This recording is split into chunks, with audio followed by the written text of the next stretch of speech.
My daily life in a TV series. This video is purely for entertainment and does not infringe on copyrights or laws. The rights to the novel and image belong to the original author. We do not claim ownership. Don't like waiting and want to listen to this fanfic in full now? Subscribe to our Patreon, where you'll find the best fanfics. Chapter 426 Adam's Show. Medical Center. Gray's office. Christina? Adam glanced at her, thought about it, and suddenly realized that it seemed to be true. Not only this reason. Christina didn't like this look, and quickly added, in fact, recording this director's audio commentary version will also be very beneficial to you. Liz and the others looked at her in surprise. Only Meredith showed an expression of sighing. She knew that her best friend was still too strong-willed. Originally, they wanted to do this because they couldn't keep up, but Christina had to find an explanation that would benefit everyone. Alas, isn't it tiring to live like this? You mean, compared to them? Adam immediately guessed what Christina meant. That's right. Christina nodded. What are you talking about? Liz said madly. Just say it directly, don't play dumb. Haha. Adam ignored her and smiled. I'll buy the cameras and other things, the fastest and most professional. Okay. Christina shrugged and said, you are rich anyway. It was getting late, and after talking for a while, they each went their separate ways. Apartment. What extra benefits will this bring to you? Bianca asked, turning back. You really know how to pick the time. Adam couldn't help but say happily. Tell me. Under Bianca's urgent urging, Adam sighed and said, Christina's meaning is very clear. Just look at the increasing number of doctor colleagues who want to join. The influence of this sudden activity has begun to spread. Yeah, Bianca nodded. Many people have come to me to make connections and want to join. That's it. Adam sighed. We all know that this opportunity is rare, but we still underestimated its preciousness. For me, this is not only an opportunity to quickly absorb growth nutrients from the legendary doctor, but also a show to quickly expand my reputation. Show? Bianca was a little surprised. Yes. Adam smiled and said, this is the same as riding on the popularity. Dr. Gray is famous enough in the medical community, right? She has Alzheimer's disease. Isn't that news explosive enough? She can't even recognize her children and friends with Alzheimer's disease, but she still cares about those complicated medical things. Isn't that pious and touching? Now that she is like this, she continues to shine for medicine in this way. Isn't it even more touching? Will her friends, rivals, admirers, and generations of doctors who have learned Gray's series of procedures be interested in this videotape with director's audio commentary? The answer is yes. Then such a large number of colleagues in the medical community will try to get these videotapes to watch. If this is not a hot topic in the medical community, then what is it? Maybe they will be shocked and out of the circle. This situation is the same as the families of those stars having more opportunities to become stars than ordinary people, because these stars have their own traffic and are the focus of everyone's attention. As long as they have good conditions, their starting point for stardom will be very high. If they have one or two talents, they will definitely be future stars. After a few big shows with all kinds of big names, if the performance is not too bad, you can directly advance to a first-class star. Alice Gray is a superstar in the medical field. Adam, the second-generation star who is riding on the popularity, not only did not perform badly, but was extremely dazzling. If such a videotape is spread out, it will be a super publicity machine. I understand, Bianca screamed, with the way you communicate with Dr. Gray. As long as such a videotape spreads, your strength will be seen by all the medical professionals who pay attention to this matter, and then recognized by everyone. Haha. Adam laughed happily. Once this is done, the benefits will continue, because in the United States, fame is everything. After they complete years of residency training, they have to take the examination for the medical license of the attending physician. After passing the 3 levels in the examination, they have to fly around to find a hospital to accept themselves as a new attending physician. A new attending physician without a reputation can only keep flying and keep looking for opportunities for interviews. It is almost impossible for a large hospital to hire you, and you don't like those small hospitals, because the basic conditions of small hospitals are too poor. Many surgeries you like cannot be performed at all, and you are directly transferred to large hospitals. Imagine, In this case, for an ambitious doctor, what a cruel truth it is. It is tiring and painful, and in the end, most of the time you have to accept the reality. Maybe your whole life will be wasted in a small hospital. When the economy is down,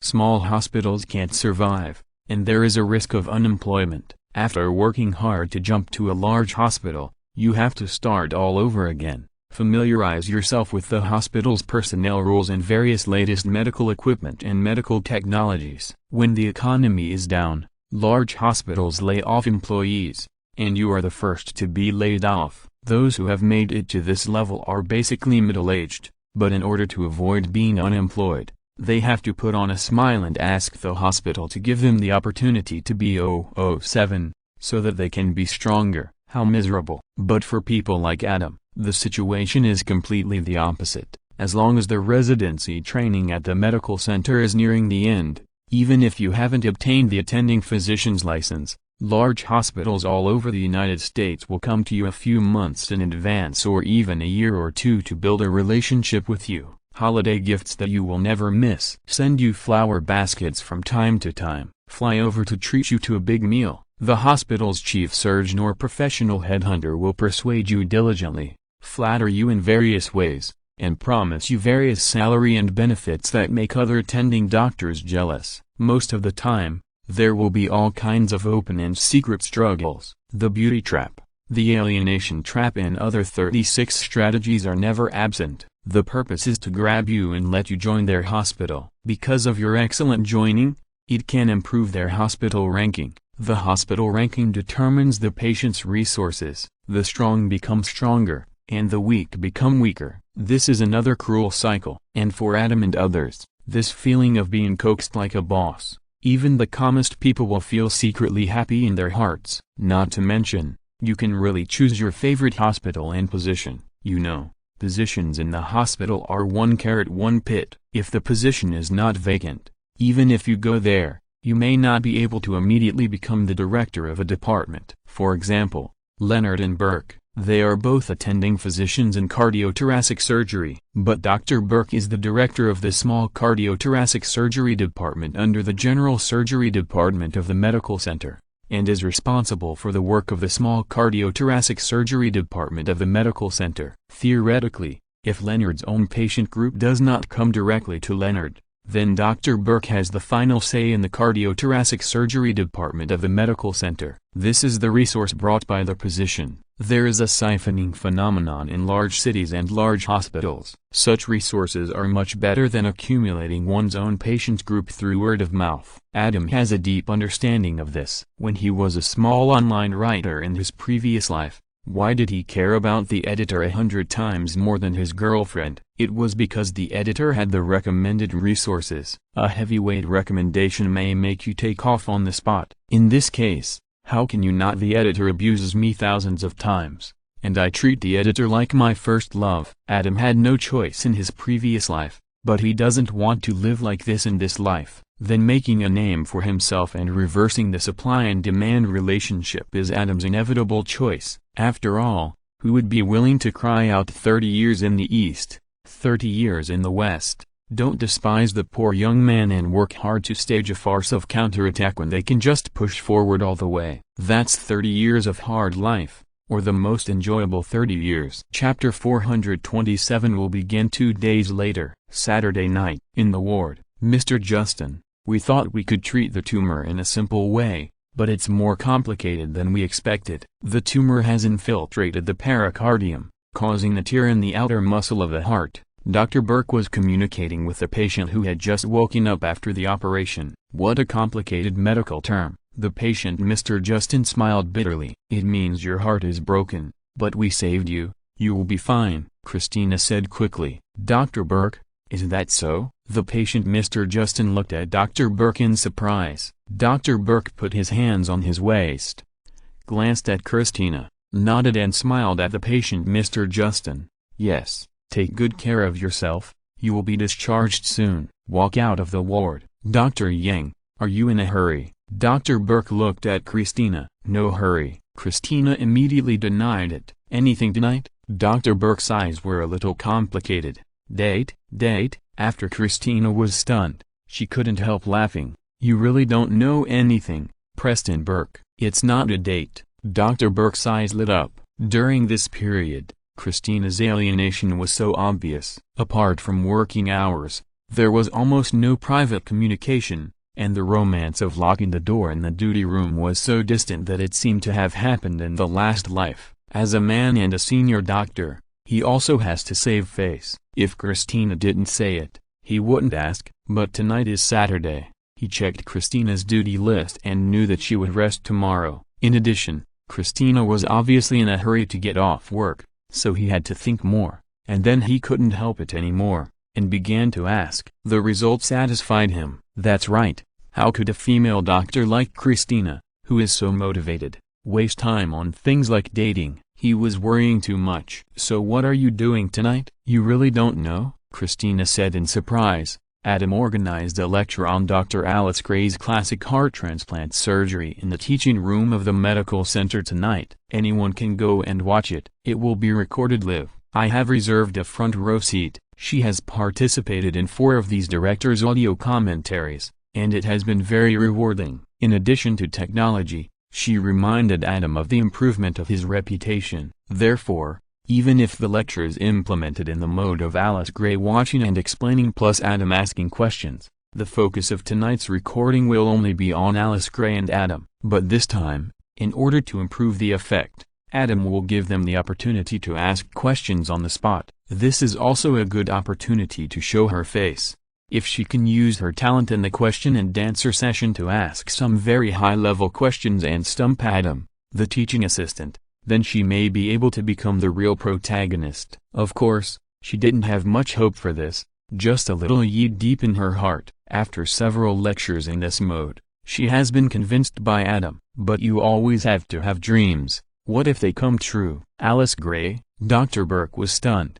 Then his face turned serious. Nonsense. She is a patient with Alzheimer's disease. How can she give a lecture? Who approved her to do such nonsense in the teaching room of the medical center? The medical center is a teaching hospital, and there is a lecture hall similar to a university, which is specially used for large-scale teaching. Who else can it be? Christina shrugged. Only the director has this right. Richard? Dr. Burke frowned. He also accompanied you to fool around? He knew that Richard, the director of surgery, and Alice Gray were old colleagues and good friends. But he couldn't believe that the director of surgery would do such a thing for personal feelings. You have to go and see it first to know whether it is nonsense or not. Christina walked quickly to the teaching room. I think there is no problem with Dr. Gray's explanation. The ideas are clear, well organized, and very profound. Dr. Burke paused and followed. He wanted to see what legends the legendary female doctor,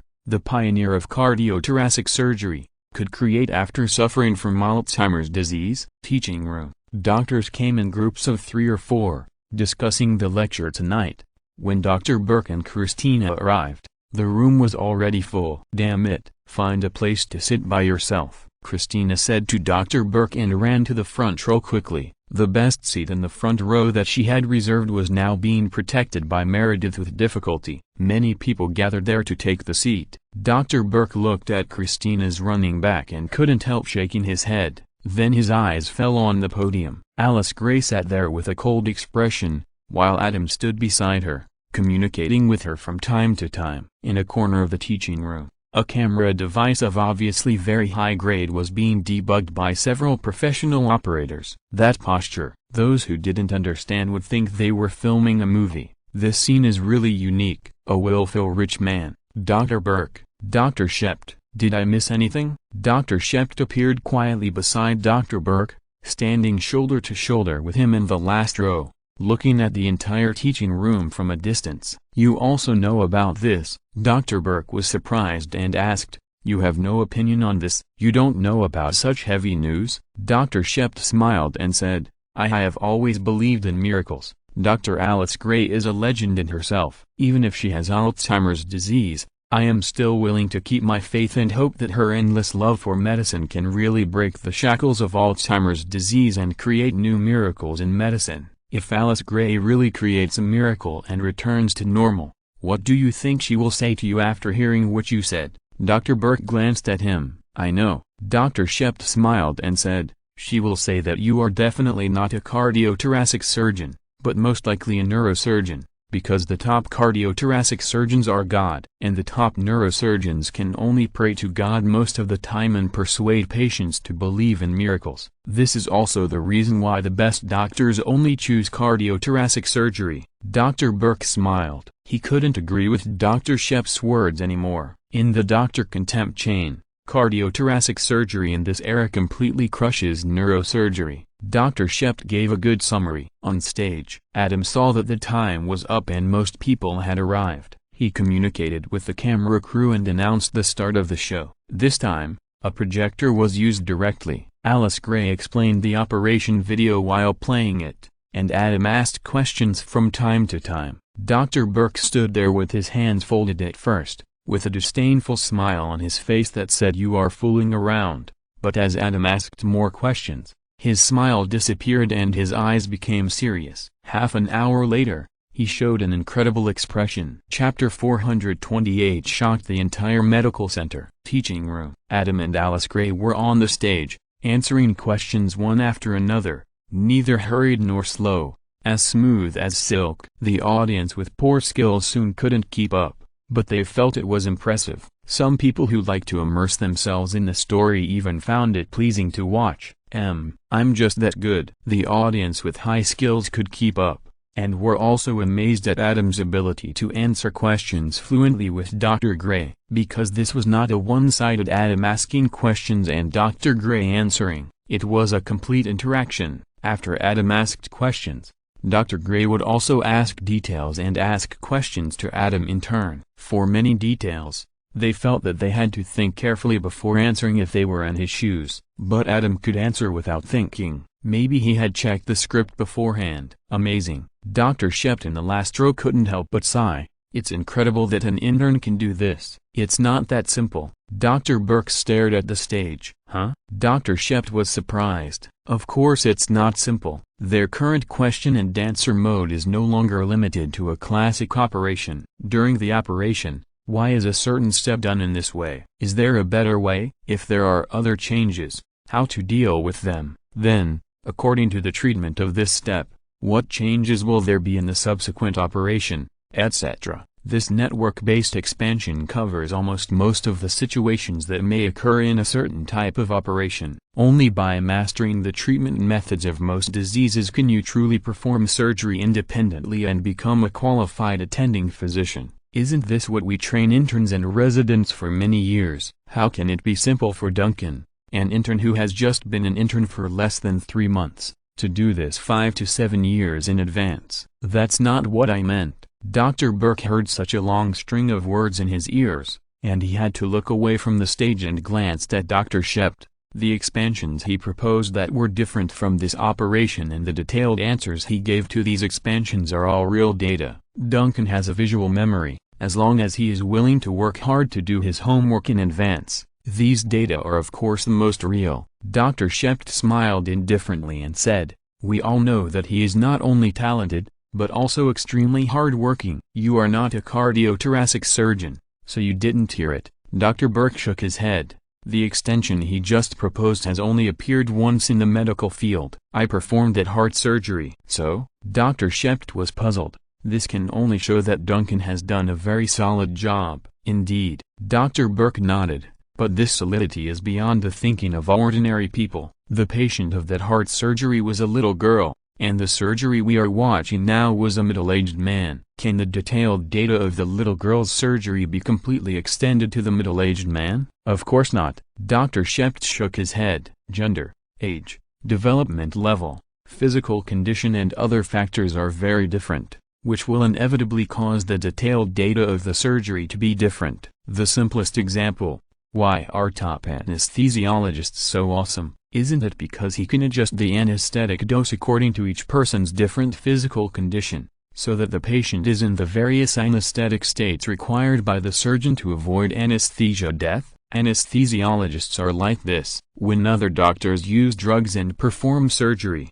they naturally have to refer to the physical condition of each patient. How could a little girl and a middle-aged man be in the same physical condition? That's it," Dr. Burke exclaimed. The detailed data of the heart surgery on the little girl that Duncan quoted just now has completely changed when applied to this middle-aged man. What I can't believe is that I have carefully considered these changes and found that there is a high probability that they are accurate. Do you understand? Hiss. Dr. Shept took a breath of cold air. No way. Are you sure? I'm not sure either. Dr. Burke shook his head. Because if this middle-aged man doesn't have that kind of surgery, no one knows what will happen. But based on my many years of surgical experience, I intuitively feel that Duncan's data is correct. How is this possible? Dr. Shept said in disbelief. Even you don't know. Duncan couldn't have obtained this data even if he did his homework in advance. Are you sure there is only one case? Maybe Duncan saw the new surgical record from somewhere else, and the patient was also a middle-aged man? Are you doubting my professional level? Dr. Burke's face turned cold. If it were you, would you not know about any major changes in neurosurgery? No. Dr. Shept paused and apologized. That's not what I meant. I just feel incredible. Could it be that Duncan was guessing? Doctors are a profession that requires continuous learning throughout their lives. As top experts in related fields, they cannot be unaware of cutting-edge information at home and abroad in their own fields. Maybe. Dr. Burke's face relaxed, and he murmured, whether it is a guess or not, just ask and you will know. As he said that, he raised his hand and said loudly, excuse me. On the stage, Alice Gray looked over unhappily, but after seeing Dr. Burke's face, she stopped being indifferent and smiled a little. George in the audience said a few words to Meredith, and Meredith immediately said inwardly that it was not good, because according to George's words, Dr. Gray once mistook Dr. Burke for Richard, the chief surgeon. And what is the relationship between Richard and her mother? She knows best after reading the medical notes. Dr. Burke, Adam looked over without being humble or arrogant. There is a camera. Well, if he couldn't bear it, he would probably learn from Laube and Misgo and put on blush on his face. It's photogenic, but it's not that exaggerated. But before going on stage, he also asked the professional makeup artist of the camera crew to tidy up a bit, and was instructed on some tips on how to be photographed more handsome and cool in front of the camera lens. Tonight is the starting point for him to become famous in the entire medical community, and his image must be established. It must be the most handsome, the coolest, and the most professional. Try to add background music so that it can be used as a movie videotape. That's right. Adam really has this plan. It's not that he really wants to release it, but when he goes to see Peggy tomorrow, he will show her this videotape with background music. Brother is not an ordinary person. When the time comes, I will send a copy to Juno and the others, so that she can learn and provide her with some energy. Such a big thing, of course, can't be hidden from the best friend. When they talk on the phone, this is also a topic that cannot be avoided. Mutual complaints and jokes between good friends are indispensable to friendship. Dr. Duncan. Dr. Burke asked his question. Everyone was shocked. Holy shit. There is such a saying in it. The perspective of the big guys is different. Then everyone looked at Adam, waiting for his answer. Chapter 429. Who else? Exclamation mark. Medical center. Teaching room. Yes. Under everyone's gaze, Adam nodded and confirmed Dr. Burke's guess. Wow. There was an uproar at the scene. It's true. It's incredible. You are just bragging. How is it possible? He took all this into consideration. It's too exaggerated. I don't believe it. He must have guessed it. I don't believe it either. Even if he guessed it, he took this detail into consideration. It's terrifying. Everyone talked about it. No one believed that Adam could do this. They were also deeply shocked by Adam's grasp of details. This challenged everyone's conventional thinking. Dr. Duncan, do you have any basis? Dr. Burke's eyes condensed and questioned. Of course. Adam calmly began to explain his approach. Since Dr. Gray pioneered this classic operation, the data of subsequent heart surgeries like this came out of his mouth. It covers children, young people, adults, middle-aged people, the elderly, men, women, good men, neutral people, etc. Thanks to Dr. Gray's initiative, there are tens of thousands of such data so far. Due to time constraints, I will not list them one by one, but just briefly mention these dozens. Adam explained, through big data analysis, I applied the heart surgery data of the little girl performed by Dr. Burke to the original classic surgery, and made corresponding adjustments. Of course, this is just a fuzzy data in theory, but we can only do this much when we expand the deduction here today. The whole audience was silent. The camera crew hurriedly captured the faces of everyone on the scene. They are professionals and naturally know the value of such scenes. Originally, they would not take such small jobs outside the circle, but they really couldn't refuse the money Adam gave them. But now, they feel like they are making a movie, and their emotions are rising. We are not doing it for money, but for art. The leading photographer was completely excited.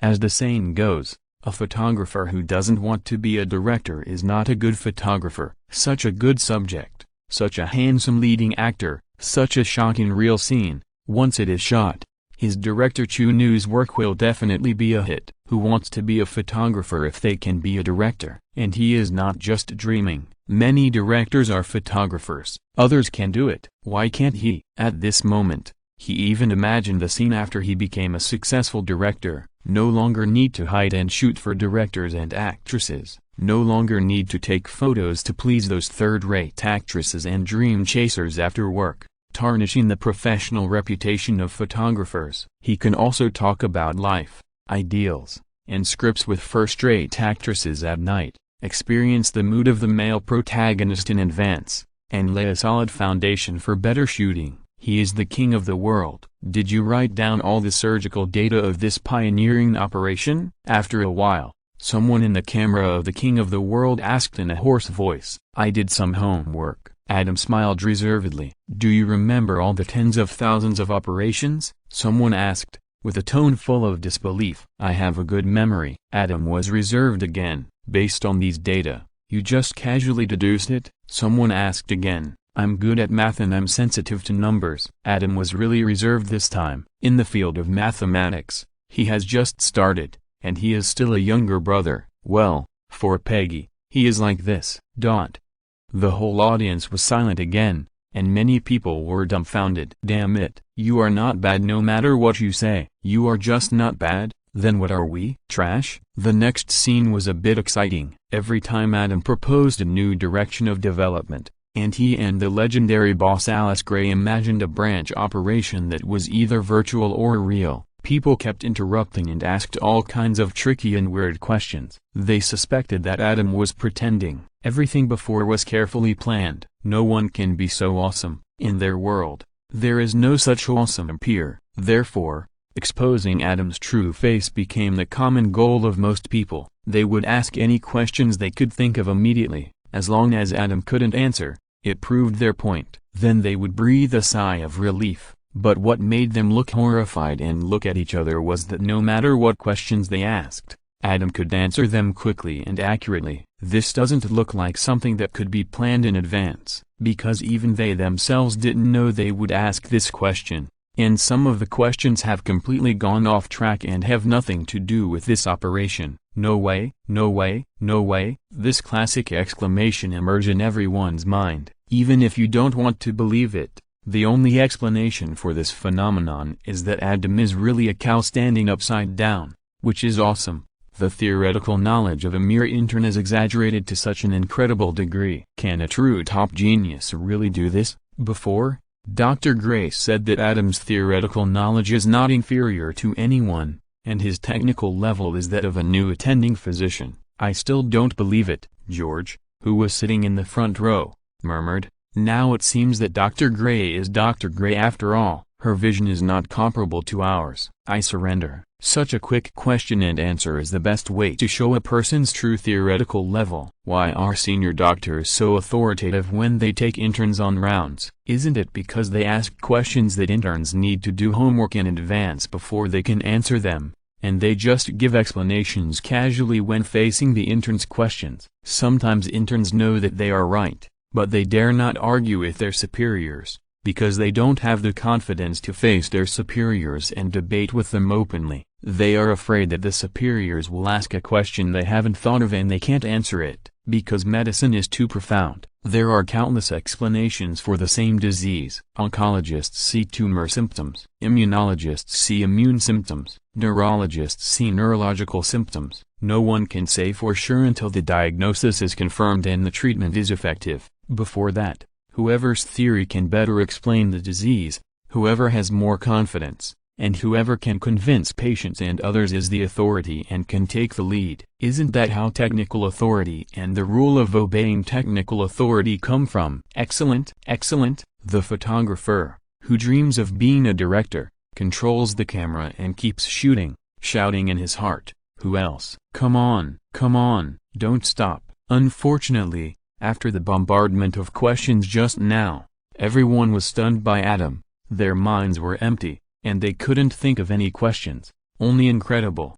P.S. Thanks to the reward from the defective mobile phone. Chapter 430, The Queen's Gambit Medical Center. Teaching room. After Adam stunned everyone with his awesome performance, the first open class was considered a success. After that, except for Christina, who was always very active, the atmosphere basically returned to the state of Adam and Dr. Gray's fluent conversation at the beginning. Adam did not want to continue to stir up trouble. It is one thing to show off yourself in the situation. It is another thing to force yourself to show off your awesomeness when others are already extremely uncomfortable. Too much is as bad as too little. And he did not forget the original purpose, learning, so he still accompanied Alice Gray to watch the entire operation videotape. The operation lasted for several hours, and Adam continued to expand and deduce branch operations. When it was over, it was already 2 o'clock in the morning. It lasted for a full 8 hours. Except for those who were called away by the pager,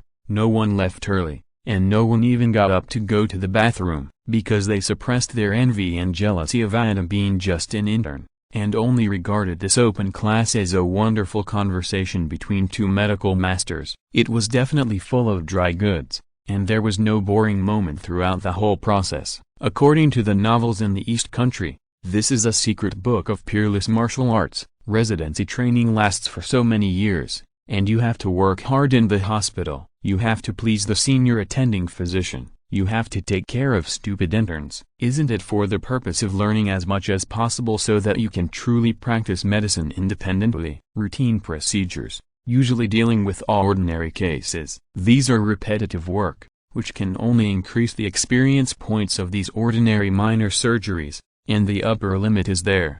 If you are lucky, you will encounter a classic and difficult case, and you have to take a good photo of the senior attending physician before you can join in the study. This is like Adam learning to drive and getting a driver's license in his previous life. It should be continuous practice and get started quickly, but because there are too many people learning to drive, driving schools want to make more money, so one instructor takes many people. Then everyone's practice time in the car is artificially cut into sections. I practiced for a while today. Just when I felt a little bit, I was kicked off. Tomorrow, I have to find the feeling again. How much time is wasted? The same is true for residency training. Unless you have someone above you, how can you be allowed to do any surgery that comes to the hospital every day? When encountering those classic surgeries that can add a lot to a resume, people will fight for them. This is why surgical residency usually starts at 5 years, and some even take 6, 7, or 8 years. Adam and Alice Gray's public class now uses a classic surgery as an introduction, and covers almost all the variable branch surgeries of this type of surgery in a network-based manner. These are all the practical experience of legendary masters. As long as you remember what you have learned and actually perform a few cases, you will basically have no big problems when encountering this type of surgery again. If this is not a secret manual of peerless martial arts, then what is it? Didn't you see that Dr. Burke, Dr. Shept, and later the chief of surgery, Richard, were also sitting in the back row? Their eyes were focused, and they never moved. After the show, Dr. Duncan, "Can I discuss something with you?" The photographer came over excitedly, told Adam about his dream of pursuing his dream of the entertainment industry, and asked Adam to authorize him to make a movie. "Sorry." Adam shook his head. "Let's not talk about the image rights of the doctors here. I am a doctor. I hold this kind of open class to give my colleagues who attend the class an opportunity to learn together. Filming is not my consideration now, Dr. Duncan. This is a good thing that can greatly enhance your reputation, the photographer urged. I don't care about these reputations, Adam said seriously. I am a professional doctor. What I care about is the medical community's view of me. If such a professional and serious medical exchange is made into a movie, my reputation among the public may be improved, but the medical community's impression of my profession will decline. So let's not talk about this matter. This is half true and half false. He really doesn't want to release this kind of movie now, because he is still an intern and has not even passed the residency exam, let alone the attending physician's license. For a long time, Adam will not be able to be truly independent. His fate depends on the views of medical professionals on him. Improving reputation is indeed useful and can also influence professionals, but this influence has both good and bad. The benefits are self-evident. The downside is that the entertainment and fakeness of the movie will reduce Adam's aura of medical genius. Because movies, even if they are adapted from real events, have a certain amount of fakeness in the eyes of the world. Adam's performance was originally too exaggerated. If it is made into a movie, it will really become fake. The gain does not make up for the loss. When he has established a sufficient status in the medical field in the future, the name of genius doctor is beyond doubt. He becomes the attending physician, opens his own clinic, sees patients himself, and can be independent. At that time, it will be the maximum profit to shoot and distribute such movies. And if he really wants to make a movie, he will not let the photographer use him as a director. Find professionals for professional matters. He is not short of money. The photographer is just thinking about good things. What a fart. The photographer also wanted to tempt Adam with making a lot of money, but when he thought of Adam's rich style when he came to them, he could only keep this in his heart. Adam was full of energy and went to a place specializing in post-production according to the introduction of the photographers, with the ability to make money. Even though it was already past 2 in the morning, Adam successfully edited 2 most exciting videos of more than 10 minutes by himself, and added background music. He worked until after 9 in the morning, and finally finished it. Adam was satisfied and sent 1 edited version and 1 uncut version to Juno. Then he put the original version and a large number of copies in the apartment. Then he drove to New Jersey with a copy of the edited version. It was the weekly inspiration time again. Peggy's apartment. 2 o'clock in the afternoon, Adam and Peggy ate a delicious meal specially made by assistant Lisa, enjoying replenishing energy. I'll show you something. Adam opened the edited videotape.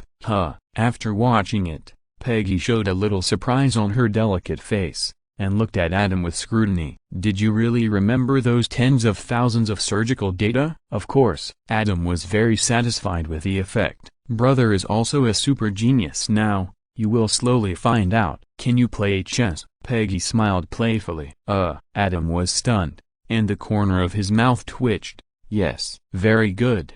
Let's play a game. Peggy stood up and prepared to get the chess set, but suddenly frowned and raised her delicate chin. Go and get it. Adam smiled and went over to get it.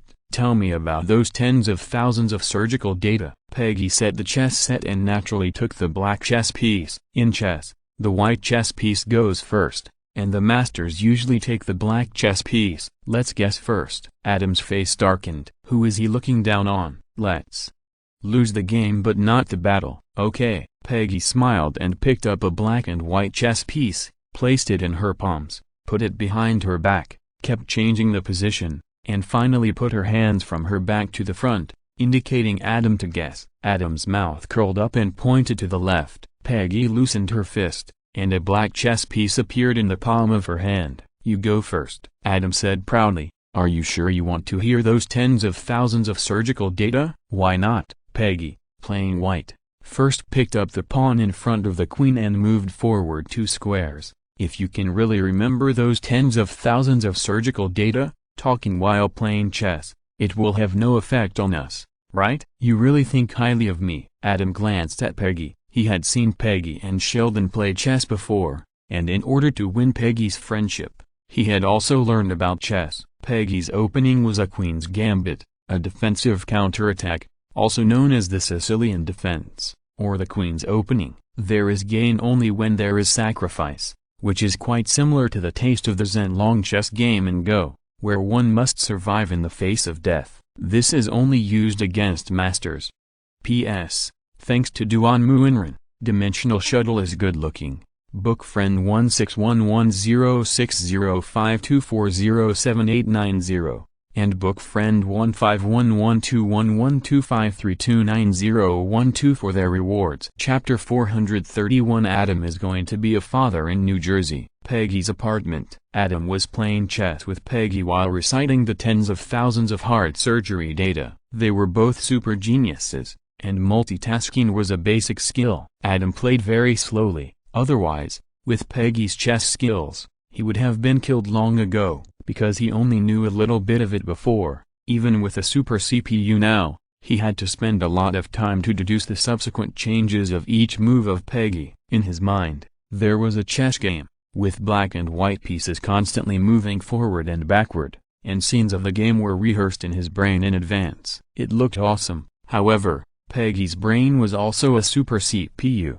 And it was the Adam Plus version. She was even better than Adam in mathematical calculations. In addition, she was proficient in various chess changes. Standing on the shoulders of giants, she was already outside the atmosphere and overlooking the entire Earth. Adam wanted to burst out in the battle, but that was simply a joke. At this moment, he just wanted to lose the battle but not the battle. This action was actually very effective, because Peggy not only did not rush him, but her delicate face was full of smiles. Adam occasionally looked up and met Peggy's eyes. He seemed to hear Peggy's inner voice. "I thought you were just a qualified toolman, the king of inspiration. I didn't expect you to have such a talent. Maybe in the future my friends will increase from 1.5 to 2. Come on." Then the CPU in his brain ran faster. A game of chess lasted for 5 hours. Checkmate. Peggy put down the chess piece and laughed. "I lost." Adam reached out and pushed his king down. "You only said 10,369 surgical data. How about another game?" Peggy suggested with a smile while restoring the chessboard. "Are you sure you want to continue listening?" Adam was puzzled. "It's already 7 o'clock in the evening. It will probably take 3 o'clock in the morning to finish everything. Aren't 10,369 enough to prove something?" "The fact that you can recite 10,369 items orally has indeed proved your talent." Peggy looked at Adam with interest. "Although I don't know why you didn't show such a talent before, but it is there. If it were just this, there would be no need to continue. But from these 10,369 pieces of data, I saw the pattern you mentioned in the video. So I want to wait until the complete data is out to see if this pattern still exists and whether it can be fully expressed with a mathematical formula." "Fully expressed with a mathematical formula?" Adam was shocked. "Is this possible?" "Why not?" Peggy smiled and said, "Mathematics is originally a tool for analyzing the origin of the universe, and the mysteries of the human body are also included. In the video, you said that you used these data to deduce the surgical data that should appear when a middle-aged man substituted into the little girl for surgery. How did you deduce it?" "I used data such as gender, age, heart condition, etc. as axes, and a piece of surgical data was a point. I connected the points one by one to form a rough curve, and substituted it in with a vague deduction," Adam explained. "What you formed in your mind was a rough curve, but what I saw was a formula." Peggy smiled and said, "Is there a problem with this?" Adam's mouth twitched. "Mathematicians do summarize complex laws into mathematical formulas and theorems to help people better understand the world, but this is too exaggerated, right? There are so many variables in these surgical data. Can they really be summarized into a formula? But when I think about the fact that mathematics can even model the universe, what can a mere human heart surgery data calculate?" Then his eyes became hot. "Is it really possible to formulate this Duncan curve?" This time, it was Peggy's turn to be speechless. "How can it be a Duncan curve formula?" "Peggy, you're amazing." Adam came forward and gave her a bear hug, and then he gave her a big kiss. "If it really works, we'll call this formula the Duncan-Adler formula." To borrow Sheldon's words, "Babies born from the brain are the cutest. This is the baby we gave birth to with our brains. It doesn't cry and make a fuss like other babies, and it's covered with sticky liquid. It's so beautiful and cute." Did Sheldon say that? Peggy wiped the saliva off her face. Do you think Sheldon, with his personality, can say such a thing? Adam smiled. It's true that he hates children. Peggy nodded, because he hates almost everyone, and he also values the wisdom of the brain the most. This is indeed what he said. That's it. Adam waved his hand and said, don't dwell on these details. Now let's talk about the problem of the Duncan-Adler formula. He completely ignored Peggy's rolling eyes. Such a formula is nothing to Peggy. Over the years, she has published too many cutting-edge mathematical papers, otherwise she would not have become the youngest mathematician. Now she is studying the most difficult and complex problems in the field of mathematics. This time it was just a casual thing, but for Adam, the meaning is completely different. Once a mathematical formula is successfully summarized, Adam named it the Duncan-Adler formula and published it in a paper. This sensation is even greater than yesterday's open class. Because of yesterday's exaggerated performance, even if people don't say it, there are always people in their hearts who will murmur whether there is something they don't know about it. There are many such people. After all, humans have always been resistant to the unknown. They are not willing to accept such an exaggerated Adam psychologically. But once this paper is published, combined with the performance in the open class, it is a super genius performance that is conclusive. Performance can be faked. After all, it can be prepared in advance. The whole speech process is written in advance. Who asks questions, how to answer, and the expressions of people who are shocked, contemptuous, sneering, relieved, etc., can actually be designed. Adam is also a billionaire, and he has the conditions to create such a big scene. Adam is also determined to develop in the medical field, and he has the motivation to do so. With the motive, means and ability, they expressed doubts, felt reasonable and even thought that this was the truth. Even if they asked questions themselves, they could forget them. Or maybe Adam was lucky, and he knew all the questions asked by those who saw through the truth. Even Adam had earphones in his ears, and it was hard to say whether there were medical masters cheating for him. Fake, all fake. But mathematics cannot be faked. The two are indeed closely related. As long as this formula comes out, it can't be more true. Next, Adam pushed the chessboard and put all his energy on dictating the surgical data. Both of them are super geniuses, with photographic memory and brain calculation ability. One speaks, the other remembers. Adam multidimensionalized the data, and countless rays intersected into a point. A point represents a piece of data, and the points are drawn into lines. Peggy studied the mathematical connection between these points and prepared to summarize these data points under a mathematical formula. The brains of the two were like the starry sky, with data stars shining continuously and colorfully. If you're listening to this novel on a channel other than Fanfic World, it means they downloaded and uploaded it without effort. We cordially invite you to visit our channel, Mundo Fanfic Novelist. There you'll find the original version of this story and you can explore many other novels of various genres. We are waiting for you to immerse yourself in a world of incredible novels. Chapter 432 The Exhausted Parents. Monday, 3 o'clock in the morning. Adam reported all the data of 31,485 heart surgeries. Peggy began to lie on the desk and continue to calculate. These are all drafts for future papers. Adam stood behind her and read for a full hour,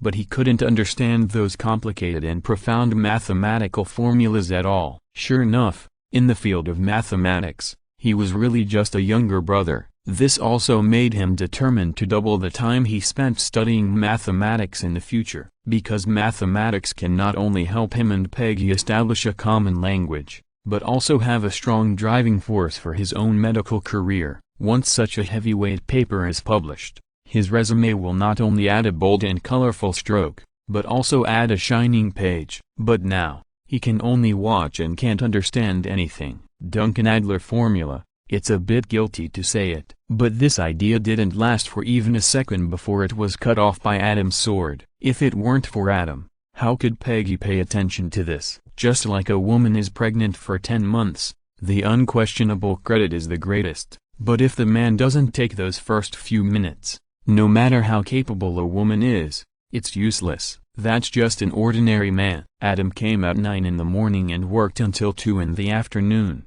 a full 14 hours. He has both merits and enough hard work. The child born from their brains has his last name. Nothing wrong with that. Peggy, I'm going back to the hospital. I'll come to see you in the evening. Adam raised his hand to check the time. Yeah, compared to the previous indifference, Peggy still didn't raise her head this time, but responded. Pay attention to rest. Adam reminded again. Peggy ignored him directly this time. Adam walked out of the room and knocked on the door opposite. Knock knock knock. Lisa. Knock knock knock. Lisa. Knock knock knock. Lisa. Boss. Lisa, in her pajamas, opened the door sleepily, rubbed her eyes, checked the time, and complained, "It's 4 in the morning now, Tilda. The bonus will be doubled this month." Adam dispelled her complaints with just one sentence. "Boss, what do you want me to do?" Lisa was full of energy, looking at Adam with burning eyes. She looked like, "As long as you tell me, I will go through mountains of swords and seas of fire for you now, nothing else." In addition to giving her a high salary every month, Adam also gave her bonuses depending on the situation. If the amount of the bonus is told out, it will make ordinary white-collar workers jealous, not to mention doubling it. At this time, Lisa seemed to think of something, gritted her teeth, turned her head, and pulled the collar of her pajamas.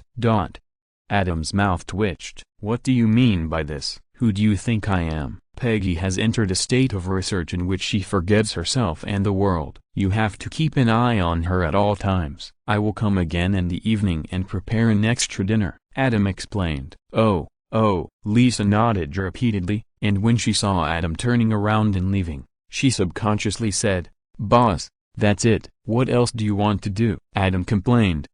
Lisa pulled the collar of her pajamas back to its original position and shook her head, saying, "It's okay." After Adam left, "Can you blame me for this?" Lisa went back to get the key to Peggy's apartment, and walked towards Peggy's apartment in her pajamas. As she walked, she muttered, "Knocking on the door of my beautiful subordinate at 4 in the morning, and wanting to double my bonus, and being so romantic. What do you want me to think?" "I didn't think of group sex, which is already very respectful to you." New York, Medical Center. Dressing room. "Adam, where have you been? Why didn't you come yesterday?" "I couldn't find you even when I called you," Christina said dissatisfiedly while changing clothes. "Without you, Dr. Gray would ignore us." "Didn't you even move away from a friend's dinner before? How come you wasted a whole day and night this time?" "Don't worry." Adam was also going to be a father, and he was in such a good mood that he couldn't control the curve of his mouth. He smiled softly. "Dr. Gray is in good condition. Even if he can't recover, there will be no problem in a short time. We have time." Yes, but why take this risk?" Christina's eyes were full of persistent pursuit of knowledge. "My fault." Adam's smile faded and he reflected on himself. Indeed, he was a little bit overwhelmed by the good things that happened to him. This was not good. Alice Gray had Alzheimer's disease. Even if everything seemed fine now, no one could tell what would happen in the next moment. Before that, he should focus all his energy on passing on her knowledge and experience. "What about tonight?" Christina smiled when she saw Adam admit his mistake. "Continue tonight." Adam smiled. "Okay, I'll tell them the good news." Christina was overjoyed. Adam had discussed with them before, and the result was that they usually had a small circle of people to cook every night, and every week or every other week, they would hold a large open class in the teaching room depending on the situation. For Adam, there was actually no difference, because he was not afraid that any colleague would learn the unique secret book. As long as they were willing to learn, they could learn it at will. Anyway, no one's learning ability could surpass Adam, and they were not in the same dimension at all. Adam was equivalent to a teaching assistant, or even half a professor, but for Christina and the others, it was different. If everything was open, it would be a thorough competition of their talents and efforts. Although Christina still has the confidence to follow Adam, but the pressure of being chased will be greatly increased. Not to mention Meredith and Liz. If they don't work hard and always talk about love, they may be overtaken by others in the end. Everyone has selfish motives. Christina approached Meredith and said that she was a close friend, and this special treatment was immediately started. Adam did not refuse, because Dr. Gray's custody is with Meredith. Once Meredith is unhappy and sends Dr. Gray back to the nursing home, his loss will be too great. Besides, It is human nature to treat friends specially. He does not have the heart of a saint to fight for equal rights for other unfamiliar colleagues. After changing clothes and walking out, Adam called Lisa. I will probably arrive in the early morning. Yes, you can prepare a midnight snack. Hang up the phone. Adam smiled. If it were someone else, you can't have your cake and eat it too. He had to work during the day, learn from Dr. Gray's experience and knowledge at night, and pay attention to Peggy's giving birth to their child. His time and energy were simply not coordinated. But Adam's endurance was amazing, and it was still improving. What if he didn't sleep for a few days? He was still full of energy. Therefore, he planned to keep his evening meal as usual, wait until late at night, drive to New Jersey to check in at Peggy's apartment, check the delivery situation, and then return to New York without stopping. It is normal for parents to be exhausted during special periods. P.S. Thanks to the book friend 20180502234052424 for the reward. Chapter 433 This is considered true love for the medical center. Nurse's station. Dr. Duncan. A female nurse called Adam. Rosie, what's up? Adam stopped and smiled. Remembering the name of everyone in the hospital is a small requirement Adam has for himself. It's easy for him. But in the eyes of others, it's respect. Details determine success or failure. Here is a case that needs your attention. Nurse Rosie, whose name was called, smiled brightly. Gunshot wound to the head. George, who was looking for the case there, glanced at the case summary in the nurse's hand, and his eyes widened. This is unfair. I have been looking for it here for so long, and you actually hid such a good case. They are all patients, and they all need doctors. Nurse Rosie explained to George seriously. Different cases require different doctors, and this case just needs an excellent doctor like Dr. Duncan. George's fat face was full of grievances. You women have all changed. Survived a gunshot wound to the head? Adam walked over, took the medical record, and was surprised. Not only did he survive, he also drove himself to the hospital to make an appointment for surgery. Nurse Rosie pointed to the waiting area. It's a miracle. Adam followed her gaze and saw a middle-aged man sitting there, flipping through a magazine. The bullet hole in the middle of his forehead was so conspicuous. Thank you, Rosie. Adam thanked sincerely. Such a special case. Whoever encounters it is lucky. Although Nurse Rosie wanted to help, but this is also Adam's good luck. After all, if this patient came too early or too late, Nurse Rosie would not dare to do this. It is estimated that he just arrived. And then Nurse Rosie saw Adam coming and took it directly from the case box. After all, George searched one by one. How could they know everything better than those who were responsible for registration? You're welcome. Nurse Rosie blushed and hesitated.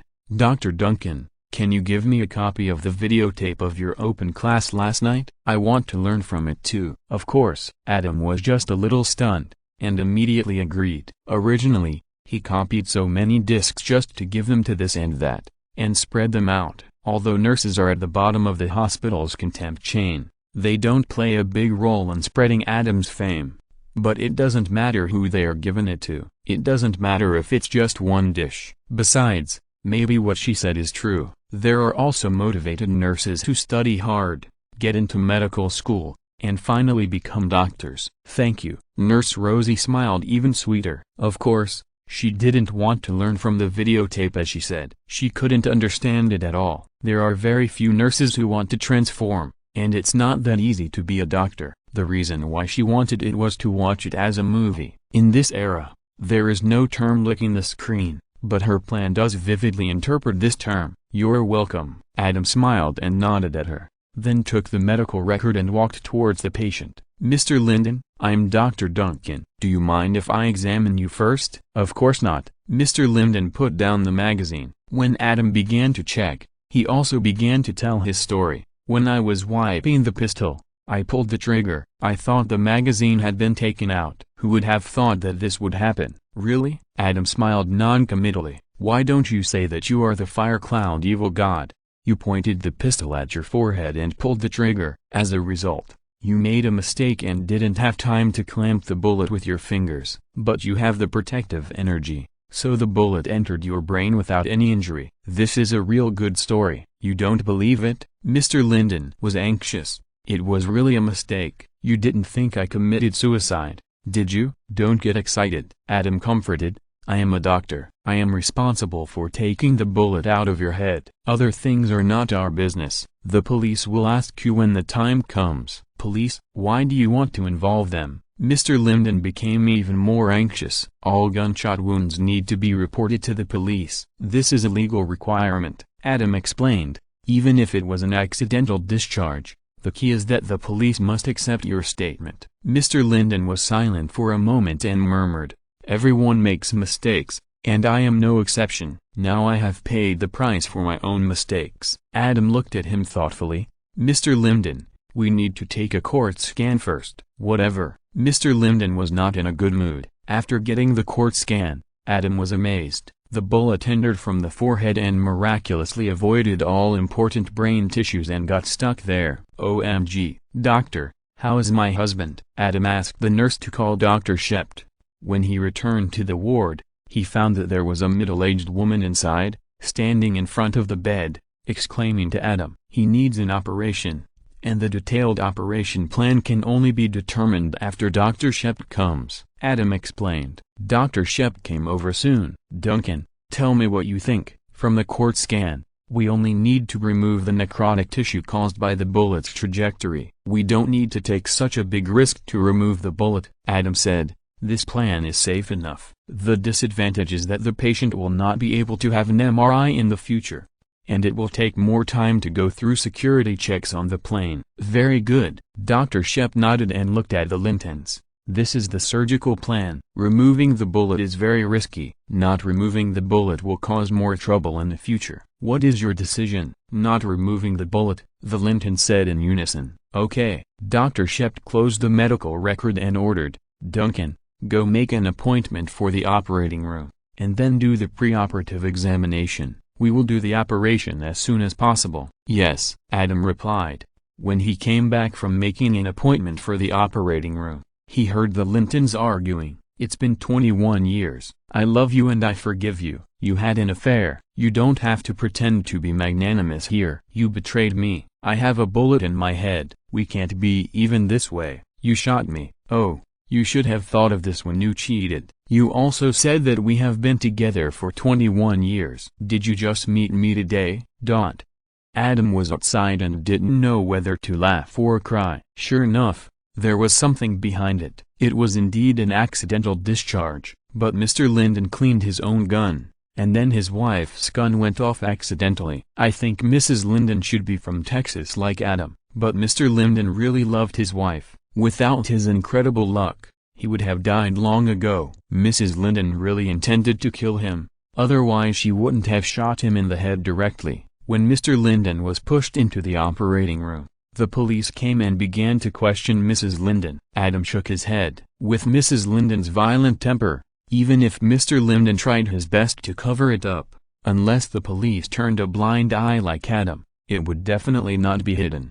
P.S. Thanks to book friends 16110605240780 and Tuohuo for the reward. Chapter 434, Comprehension Ability 100% Medical Center. Ward. Mr. Linden, you're awake. How do you feel? Adam asked. Where's my wife? Mr. Linden, with a white gauze on his forehead, looked around as soon as he opened his eyes. She was taken away by the police, Adam explained. What did you tell the police? Mr. Linden didn't have the impatience he had before the operation. He half opened his eyes and asked tiredly. We didn't say anything. Adam shook his head. It was Mrs. Linden. She said everything. The police who came to inquire were not rookies. With just a few words, Mrs. Linden's temper was aroused, and she told him everything without caring about anything. I won't sue her. Mr. Linden blamed himself. I'm sorry for her, and I deserve to be shot by her. Adam didn't answer,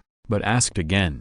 Mr. Linden, how do you feel? Are you feeling uncomfortable anywhere? I mean physically. No. Mr. Linden asked again.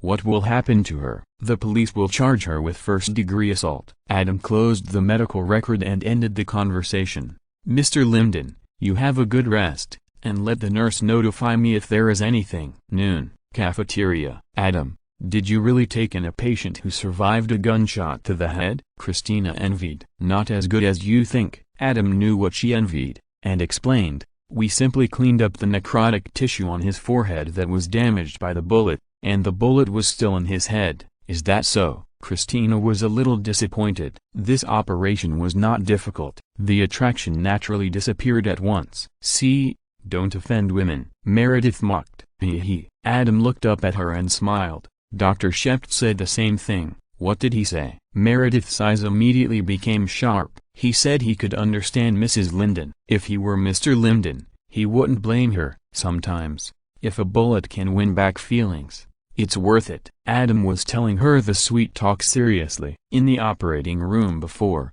Dr. Shept took the initiative to talk about this topic while performing surgery, and expressed his feelings. Who was he telling her to? Only a fool would think that he was telling her to Adam. It was obvious that he was telling her to Meredith through Adam's mouth. He thinks choosing me or her is more difficult than a headshot. Meredith, as the person involved and a woman, understood the message at once, and then made her own understanding, that is to say, even if she and his best friend betrayed him, he still loves her more than me. Adam's mouth twitched. Dr. Shept, it's not that I don't tell her the message, it's really that Meredith's ability to understand is 100%. But think about it carefully. One has the blessing of passionate love, and the other is the reduction of madness after betrayal. But in the end, they get the equivalent love that is indistinguishable and would rather be shot in the head than make a choice. Dr. Shept loves his wife more, and Meredith's understanding seems to be correct. Adam, you have to be vigilant, Liz complained. Maybe you will encounter such a thing someday. No, Adam smiled reservedly. Don't say he won't lie. Even if he accidentally encounters a hatchet, as long as it is not a sure field, he can dodge sporadic bullets in advance with his bullet time. There is no need to rely on the same luck as Mr. Linden, and he has Juno. If he really encounters a good friend with psychological problems that he can't adjust, he can ask Juno to help comfort him. In this regard, no one knows better than her. Liz, how is your patient? Christina changed the subject. Compared to gossip, she prefers to exchange cases and gain knowledge. Still have no clue, Liz said distressedly. We can't find any problems. I don't know why her heart suddenly stopped beating. Is this her medical record? Christina took the medical record book next to Liz and started to look through it. Multiple intermittent syncope, abnormal heart rate, rheumatic heart disease, mitral stenosis, but now the electrolyte is normal, urine toxins are negative, and the electrocardiogram is normal. Everything is normal, but she suddenly fainted, which is scary. Liz smiled bitterly, but she is a doctor of pharmacology. If I can find the problem, I guess she would have known it long ago. Let me see. Adam also became interested. He took the medical record and said casually while reading it, this should be a difficult and complicated case. Why doesn't she go to Dr. House next door? She didn't say. Liz explained, Dr. Burke wanted me to do a cardiac ultrasound examination for her first, but she wanted to do heart rate recovery or resection, and also wanted to install a pacemaker or internal permanent defibrillator. She didn't even know the situation, and she wanted to have a major operation? Christina was surprised. How did she get her doctorate in pharmacology? Her disease may not be physical, but psychological. Adam thought for a while. What do you mean? Liz looked over immediately. She has changed 4 hospitals this year. Adam reminded. She has been in the hospital almost all year round. The time when she has palpitations and sudden fainting is also very interesting. It is always stuck at the time when the hospital discharges patients routinely. You mean she is pretending to be sick and wants to stay in the hospital? Christina immediately understood. What? Liz was stunned and asked puzzledly. Why? Her experience. Adam explained. Her parents have been preaching abroad for many years. She is alone and has no relatives to care about her. Maybe she likes the feeling of being taken care of. Monty's syndrome. Christina shouted. She is pretending to be a patient, imagining that we medical staff are her family and take good care of her. But she doesn't seem like the kind of person who deceives people. She is very sincere and sunny. Those nurses like to listen to her experiences traveling abroad. Liz hesitated. How do you know she is a doctor of pharmacology? Adam asked. She said. Liz was stunned, But there is no PhD suffix in her medical record. Adam pointed to the medical record book. Doctors and PhDs are highly educated talents. Like traditional nobles, they are usually marked on various documents to show their status. Dr. Shep's divorce agreement was signed by Derek Shep MD. Liz was completely stunned. Everyone lies. Adam smiled and said, "You can ask to see her handbag. There should be drugs that can cause palpitations and fainting." If she firmly disagrees, you have also got the answer. Ding-a-ling-a-ling. At this time, Adam's phone rang. Picking it up, Adam rolled his eyes. After answering, he said directly, "Ted, don't think about it. If I say half a year, it's half a year. I'll be there right away." After hearing what Ted said clearly, Adam immediately got up and ran to the emergency room. Chapter 435 The King of Romance. His last name is Wang. Medical Center. Emergency room. Adam. Ted stood in front of the bed and waved when he saw Adam. When Adam came over, he introduced them.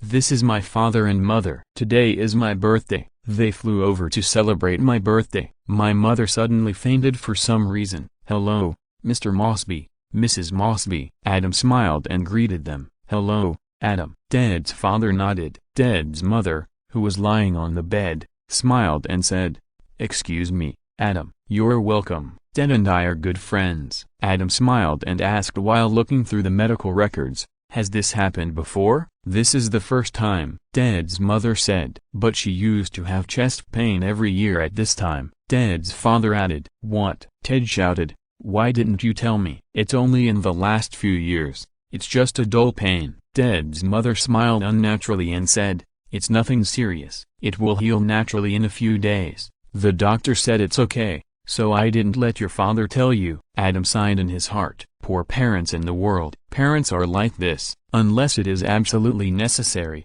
they will not tell their children about their own pain, for fear of making them worry. Adam had experienced this in his previous life. When he was in college, his parents said everything was fine on the phone, but when he went home for the new year, he found that his father's hands were blasted by firecrackers, and his mother's feet were hooked by centipedes. When asked, they smiled and said that they had recovered a long time ago and it was nothing serious.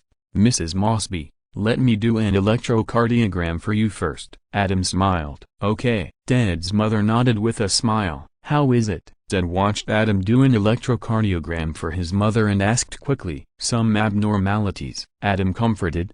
"Do another blood test and cardiac ultrasound." "Okay." Ted's mother was still smiling, seeing that Ted was desperately winking at Adam and wanted to go out and talk alone. She smiled and said, "Don't be shy. Tell me whatever my situation is." "Yes." Ted's father agreed. "We are not children. No matter what, we can bear it." Adam looked at Ted. "Okay." Ted was helpless. "Adam, you tell me." "The electrocardiogram shows that Mrs. Mosby is very likely to have a myocardial infarction." Adam said, "That is, a sudden heart attack." "OMG." Ted's father shook his head. "No." Ted made a classic exclamation of unwillingness to accept. "It has not been confirmed yet.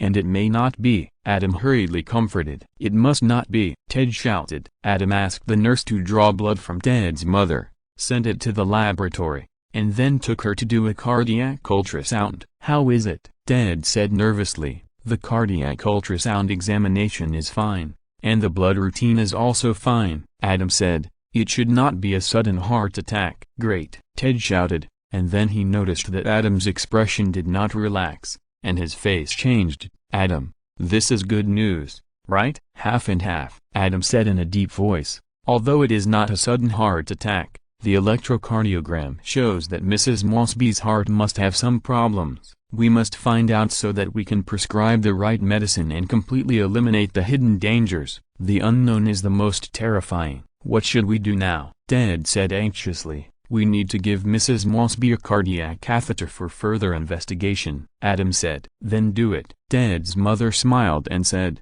"Ted, don't worry, I'm fine." Adam's eyes fixed and he looked at her deeply. Although he was not Juno who could see through people's hearts at a glance, Ted's mother's attitude was obviously problematic. Was she too optimistic, or was she comforting her son, or did she know what was going on? Examination room. Adam used the excuse of family members stopping in and left Ted and his son outside. "Mrs. Mosby, is there anything you need to tell me?" Adam said. "I am your doctor. The doctor-patient confidentiality code stipulates that I cannot tell you anything you don't want others to know, so if you know anything, please tell me." "Heart problems are not a small problem." "No," Ted's mother said softly. "I don't know what happened either." "What happened today 7 years ago?" Adam asked gently. "What?" Ted's mother's eyes were flustered. "Your medical records show that you have been like this every year on this day for the past 7 years. In the past, you would recover automatically after a few days, but this year it got worse and you fainted." Adam said, "Such a precise number obviously cannot be without a reason." "What happened on this day 7 years ago?" "Mrs. Mosby, you should tell me. Otherwise I will still have to ask Ted and the others if I can't find the problem." "Don't," Ted's mother shouted. "I am just your doctor now, and I am only responsible for curing you. I have nothing to do with anything else." Adam reiterated his position again. Obviously, this matter involves some kind of privacy, which cannot even be told to her husband and son. In fact, Adam has already guessed it. Ted's mother tilted her head and didn't look Adam in the face. After struggling for a long time, she murmured, 7 years ago today, our neighbor, our good friend Ted died. Adam's mouth twitched. This name, this identity, this privacy, he has guessed 95% of it. "Don't tell Ted." Ted's mother grabbed Adam's hand, pleading. Yeah?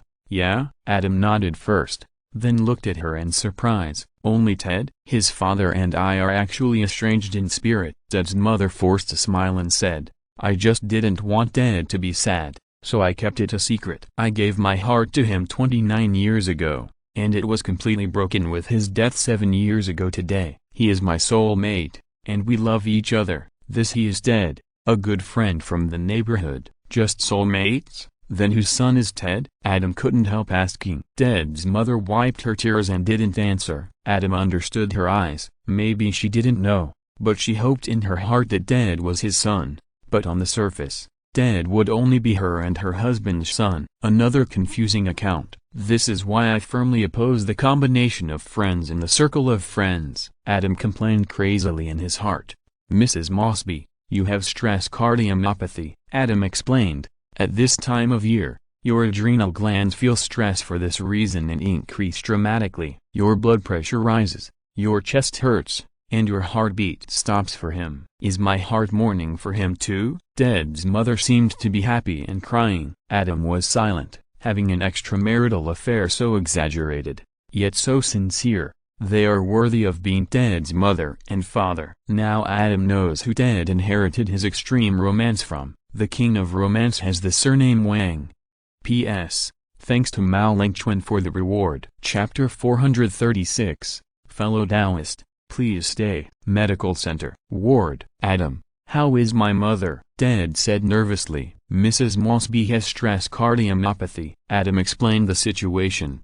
"There is no good way now. We can only pay more attention in the future, especially on this day every year. Don't be too happy or sad. Finally, someone will accompany you, or just go to the hospital in advance on that day to ensure safety. In the hospital, rescue can be done at any time. It's no big deal if the heart stops beating. You can be rescued in minutes." "I'm sorry, Mom." Ted immediately blamed himself when he heard it. "Today is my birthday, and it is also your suffering day. Those pains and joys still bother you today. It's all my fault." Adam couldn't help but look at him. TSK, hardcore man. Logical genius, but to some extent, there is nothing wrong with this. "It's all your fault, Ted." "No pain, only joy." Ted's mother smiled awkwardly. Ted's father seemed to understand something, with a faint smile on his face. A little cold, but he didn't care. It seems that they are really incompatible. It was just because of their own personalities that they didn't like to talk about unhappy things,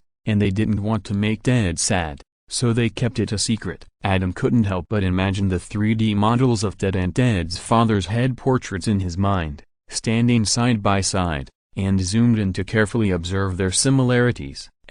Although the old Wang next door is quite wild, but Ted's father's fighting power is obviously stronger. Adam couldn't help but present a classic scene of the prehistoric conferred gods in his mind. Ted Wang was driving fast in front, and Ted's father shouted in the back, "Deu, please stay." Then, "I'd rather die than die," although it was a bit bad. But Adam was very happy to see it, and he was in a trance for a long time before his main mind moved back to reality from the depths of his brain. After talking to Ted's parents for a few more words, Adam walked out of the ward. As expected, Ted followed. "Adam, thank you." "You're welcome." Adam smiled and said, "We're all friends." Speaking of this, Ted stretched out his arms, pursed his lips, and pretended to be casual. "Today is my birthday. Matthew and Lily are going to hold a birthday party for me tonight. You can come and play too." "Sorry," Adam apologized. "I really don't have time." Then,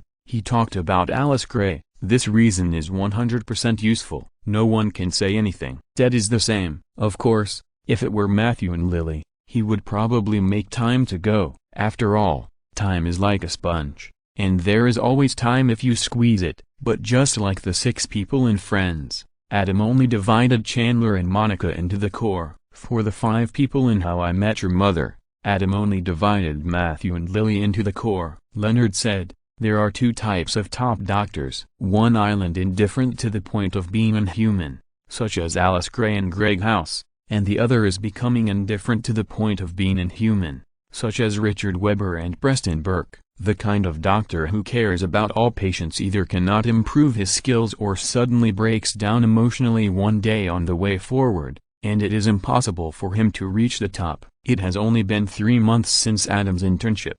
How many joys and sorrows has he seen? These will more or less gather negative emotions. The road to becoming a great doctor in the future is endless. George and Meredith like to go to the pediatric department the most, watching the newborn babies through the window to reduce their burden. Although Adam is a hanger-on, if he wants to reach the top, he must also find a way to eliminate these accumulated negative emotions. In those friendship interactions with limited time and energy, will he choose the warmth and touching of Chandler and Monica, Matthew and Lily, or the coquettish and shameless Joey, Ted, and Barney? Before embarking on the road to becoming a great doctor, Adam chose the latter. But now, the latter option has disappeared from his list. Is that so? Ted rubbed his hands, feeling very conflicted. "Don't worry." Adam certainly knew what he was thinking, but he would not let him get what he wanted. He smiled and said, "Even if you are not present, there will be no shortage of gifts. I have prepared the most thoughtful gift for you."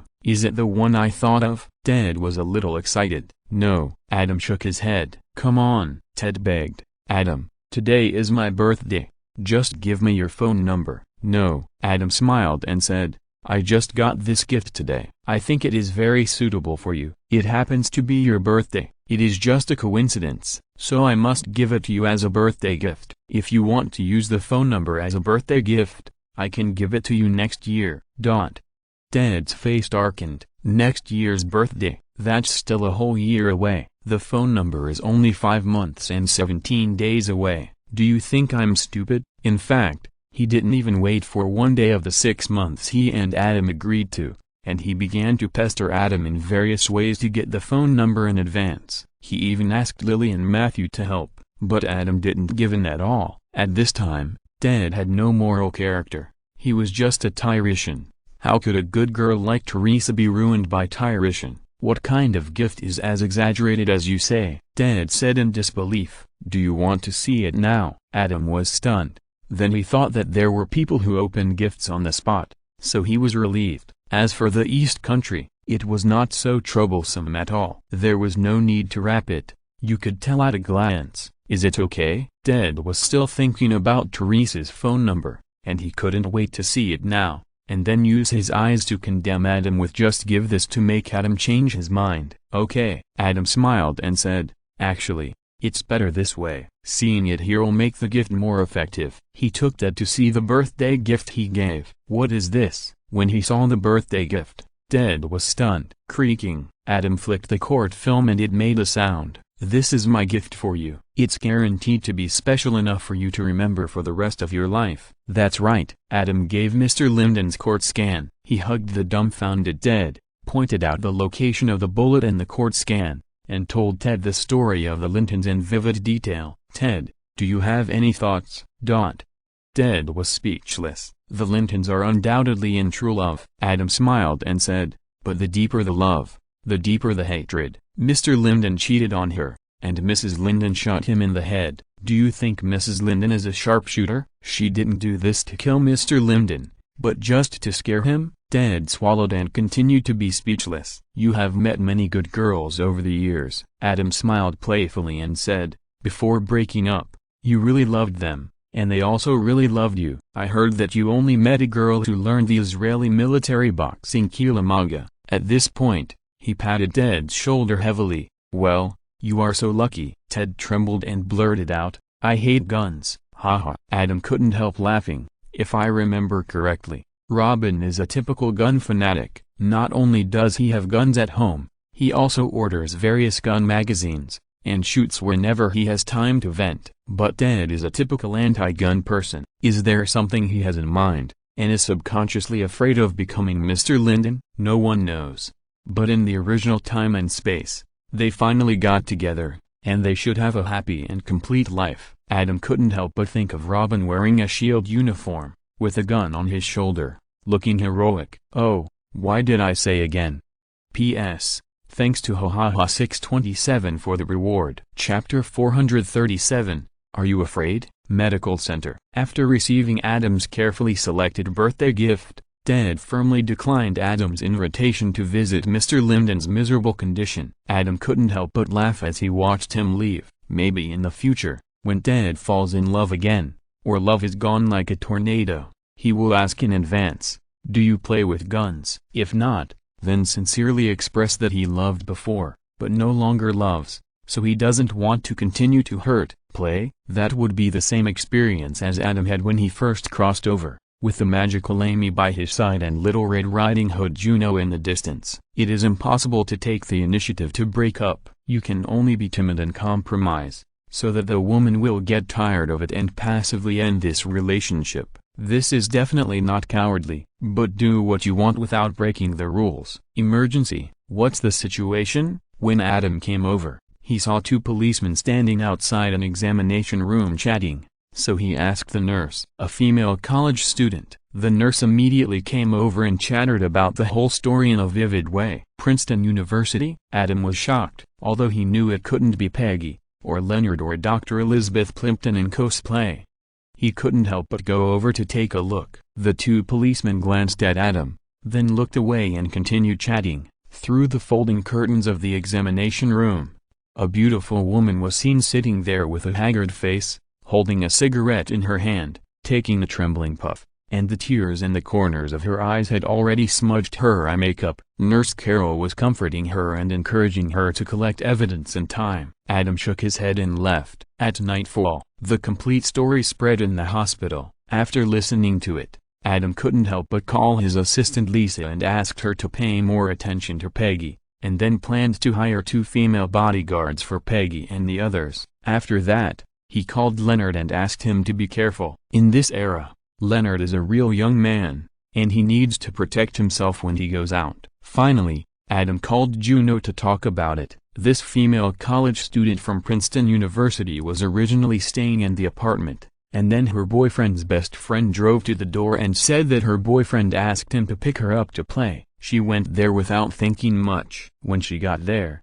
she found that her boyfriend was not there at all. There were 2 other young men. Her boyfriend's best friend said that her boyfriend would be there in a while, and suggested playing first. Then they started drinking. In the end, she was drunk and her boyfriend didn't show up. "Didn't she say no?" Juno asked on the other end of the phone. But before Adam could answer, she already had the answer. Obviously she did. Otherwise they wouldn't have called the police and went to the hospital to collect evidence. Yeah, Adam felt that Juno was in a bad mood. Thinking of her other identity, he couldn't help but regret talking to her about this, but he could only show concern. You and Karen should also be careful. There are many bad people in this world. There are far more than you think. Juno's voice was a little low. Adam, do you know how many rape cases there are in the United States every year? You would never imagine that 20% of all women report to the police every year. Hiss. Adam took a breath and said in shock, So many? This is just the reported ones. Juno's voice was very cold. Of course, nearly 50% of them are lovers or married, but excluding these, this proportion is more than 10%, plus the proportion of unreported. It is even more shocking. What you encountered today actually happens every day, and colleges and universities are the hardest hit. It is easy to understand why the proportion of lovers and married people is so high, because in the United States,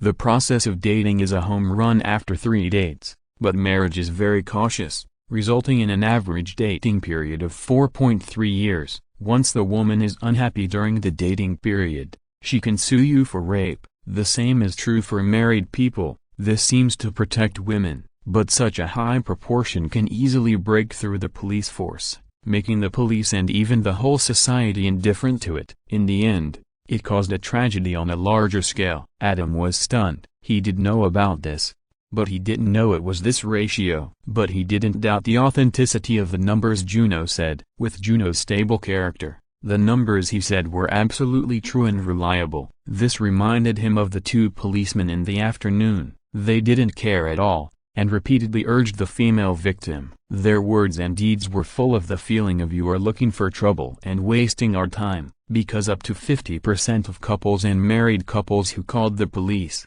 most of them ended up with a settlement and withdrawal of the lawsuit. From the perspective of the caller, the conflict was resolved and everyone was happy, but the police, who wasted a lot of police force, hated it. Are you here to tease us? So even if the police were righteous at the beginning, after countless times, they were probably numb and just wanted to get it over with as soon as possible. Why don't we have any impression of it when we were in college? Adam was puzzled. It's different in different places. Juno sneered. Female college students have the lowest rate of reporting to the police, because they have the most concerns. They still have a bright future. Once the incident is made public, they will not only face the pointing of their classmates, but also face endless humiliation. You mean the trial? Adam understood. Yes, Juno said. As a victim, once you go to court, you will have to face the cross-examination of the defendant's lawyer, who will ask you to repeat all the details of the incident in public. Remember, here are all the details, so detailed that many of you briders would be ashamed of themselves. 99% of people can't stand this kind of secondary harm and endless humiliation. And even if you say it, the defendant's lawyer will find excuses for the defendant from all aspects. For example, why are you wearing so sexy? Is it intentional to provoke crime? You are classmates and friends. How can you prove that you are not in a relationship? In the end, most of the female victims collapse. The trial can't proceed with evidence collection, and finally nothing is done. Over time, crimes in colleges and universities still exist, but there are almost no reports. Everyone has long been accustomed to it. Adam took a breath again. Do you want me to hire some female bodyguards for you and Karen? Adam couldn't help but say, no need. Juno suddenly laughed on the other end of the phone, and the coldness disappeared. Although it is shocking, it is not to the extent of openly committing crimes. Just be more careful and don't go out to play. After all, cases of strong criminals breaking into houses are rare. Adam was speechless. It's not rare, don't worry. Juno seemed to hear Adam's thoughts and smiled. Karen and I are together every day. We are both good at using surgical knives. If we really run into each other, haha. As for Peggy, you'd better take better care of her. She is in a university and has no protection ability. She is your baby, so it's never too careful. I will hire 6 female bodyguards for her right away. Adam did not fight back against Juno's teasing as usual, and said seriously. Chapter 438. This is not St. Juliana Hospital. Hang up the phone with Juno. Adam really called his assistant Ada and asked her and his assistant Lisa to find 6 female bodyguards for Peggy immediately, the kind that can carry guns. With a vision for the future and billions of capital, he can achieve rapid growth and assets even if he lies down. He may not be able to buy super yachts and super private jets for the time being, but hiring a few more bodyguards is like playing. In the corridor, Nurse Carol looked around anxiously. What's wrong? Adam had guessed most of it. Jenny is missing. Nurse Carol said anxiously. Have you asked the guards? Adam reminded. Not yet. Nurse Carol was stunned. then understood what Adam meant, and immediately called the guards. "She's gone." After the call, Nurse Carol said disappointedly, "How can she leave? She should choose to resist. If everyone doesn't resist, those bad guys will be more rampant." Adam sighed. "This is the norm. After the impulsive courage disappears, most people will choose to retreat." Compared with revenge, seeking benefits and avoiding harm is human instinct. "Carol, this is her choice," another accompanying old nurse advised. "This happened. Her boyfriend doesn't believe her, thinks she did it on purpose, and has broken up with her. She is already miserable enough. You can't force her to face this." "She said no," Nurse Carol said excitedly. "She resisted, and because her boyfriend doesn't believe her, she should stand up bravely and tell everyone the truth of the matter." Adam couldn't listen anymore and turned to leave the emergency room. He sympathized with Jenny, but he was powerless. What is the accumulation of negative emotions? This is it. Fortunately, Adam's brain is different. He directly packaged and encrypted these extremely negative messages and threw them into an encrypted folder. After cleaning up, he began to prepare for tonight's small class to learn medical skills from Legend Grey. Learning makes him happy. In the early hours of the morning, the small class ended. Christina was energetic and wanted to ask Adam questions, but was rejected by Adam. He still had to rush to New Jersey to punch in what happened during the day, even if it was packaged and encrypted, still had a residual impact. When walking past the nurse station, an indescribable sound came into his ears. Adam paused, with an expression of disbelief on his face. Several nurses at the nurses' station gathered together and laughed. "Isn't it my hallucination?" Adam didn't know whether to laugh or cry. "No." A young nurse blushed and pointed to the ward.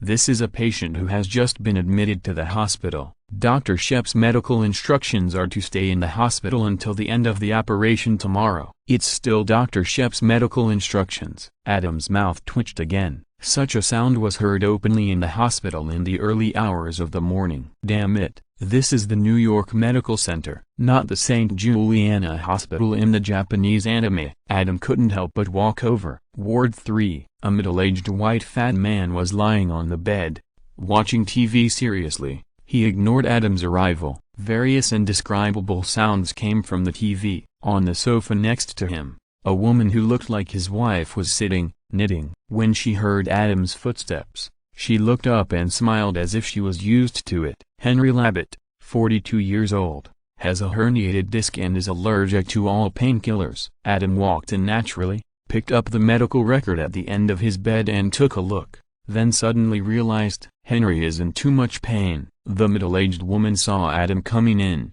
put down the wool, and explained with a smile, "The doctor said that watching art films can release dopamine in his brain, relieve pain, and keep the pain within the range he can tolerate. Have you made an appointment with Dr. Shep to do a spinal transplant tomorrow?" Adam smiled. "This is a good operation. I will try to get this operation when I get back from New Jersey. But when I think of the bloody relationship between Meredith and Dr. Shep," Adam sighed in his heart and secretly lowered his expectations. Originally, Dr. Shep's wife Dr. Montgomery came, making Meredith completely ignore Dr. Shep. Then the truth was exposed. Shep was cheated so badly that Meredith softened her attitude. Then it was revealed that Dr. Shep got the divorce agreement and was about to sign the divorce. Meredith and Dr. Shep began to flirt with each other in public again. However, the green dog blood came again.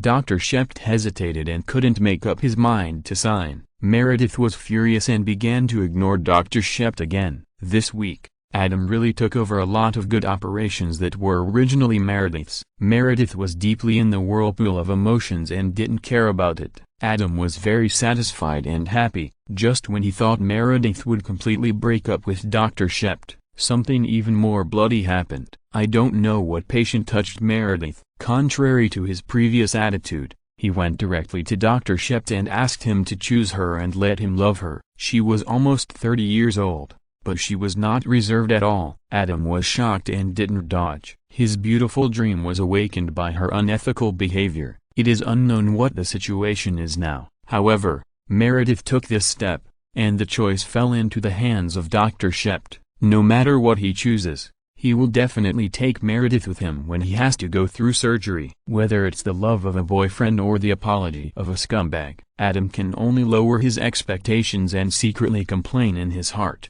"You are too much. You should learn from your mistakes." "Yes," the middle-aged woman nodded. "I hope I won't have to do this again after the surgery." Dr. Shept is the top neurosurgeon. Adam put down the medical record book, glanced at the TV, and smiled. "But although the doctor's order is given and it does work, you can't do this in the hospital, so you'd better turn down the volume and close the door to avoid affecting others." "Okay, doctor." The middle-aged woman was very kind and stood up to turn down the volume of the TV. Adam nodded to her and closed the door for them when he walked out of the ward. It's no wonder that he had the wrong idea at first. In fact, the art film that this patient watched was called Slut Nurse. The plot and the names in it are also doctors, nurses, and patients. Because he is allergic to all painkillers and cannot take medicine for pain, there is nothing wrong with watching an art film to relieve pain. As a doctor, Adam can understand, but there are so many types and so many movies. Why don't you choose anything else? Why do you have to watch an art film about doctors and nurses in the hospital? And it's the fourth film in the series. Isn't this just looking for trouble? Adam was a little suspicious whether Mr. Hunter was a pervert. Don't be alone with him. Thinking of this, Adam walked to the nurses' station and told a few young nurses, "We won't." The young nurses obviously understood. Their faces turned redder, but they couldn't help laughing. "Dr. Duncan, he has a herniated disc and can't move." A young nurse had a wild look in his eyes. Adam smiled and left. If he didn't leave, he was afraid that he would be dragged away by these nurses, and he would be reduced to an anime. If you're listening to this novel on a channel other than Fanfic World, it means they downloaded and uploaded it without effort. We cordially invite you to visit our channel, Mundo Fanfic Novelist. There you'll find the original version of this story and you can explore many other novels of various genres. We are waiting for you to immerse yourself in a world of incredible novels. Chapter 439. A major accident occurred in the early morning. After leaving the hospital, Adam drove to New Jersey. 10 minutes later, beep, beep, Adam's pager rang, like a dragon wagging its tail. Adam immediately turned around and went back to the medical center. The code was 911, which means extremely urgent. At this time, this paging code could be sent to an intern who had already gone off work. It was probably because a major accident had occurred and people were urgently needed. All hospital staff were mobilized. Adam couldn't help but step on the accelerator to the bottom. A major accident means a large number of injured people. That's life, both the injured and his. 6 minutes later, Adam rushed to the medical center. Christina and the others had arrived. Meredith was drunk and standing against the wall. Judging from the situation, she probably came here directly after drinking at Joe's bar across the street. They were all wearing surgical gowns there. What's going on? Adam also began to put on surgical gowns. A jerk was drunk and racing in the middle of the night, trying to compete with the train. He ended up crashing into it, killing everyone on the spot, but also causing the train to derail. I heard there were more than 300 passengers on the train, and the scene was extremely tragic. Christina was always the first person to get the news.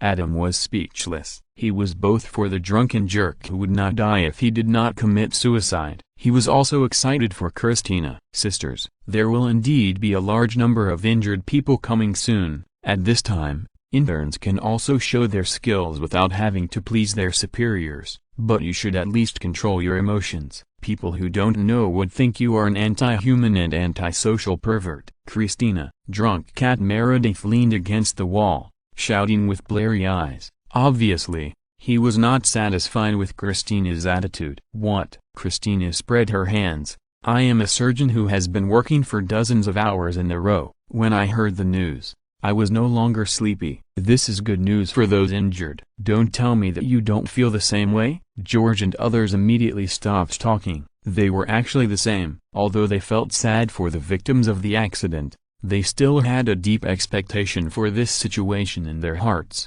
They were not Adam, and they did not have such strong endurance. At this moment, they were indeed very sleepy, because of the expectation of being able to treat more patients and improve medical skills. Suppressing human instincts was, to some extent, A good thing for the injured. Ahem. Adam coughed lightly and reminded, we are not sleepy, which is a good thing for them, but being excited is another matter. Christina, you have to be careful not to be seen by the family of the injured, otherwise you may not only not be able to perform the operation, but you may also be shot. Don't challenge the nerves of the patient and the patient's family. The excitement on Christina's face disappeared instantly. She almost forgot about this. Tap, tap, tap, tap. A series of high heels knocking on the ground came, immediately attracting everyone's attention. What are you looking at? Dr. Bailey, wearing a tight dress, appeared in front of everyone in a very different outfit from usual. She rolled her eyes in response to everyone's surprised gaze. It's already early in the morning,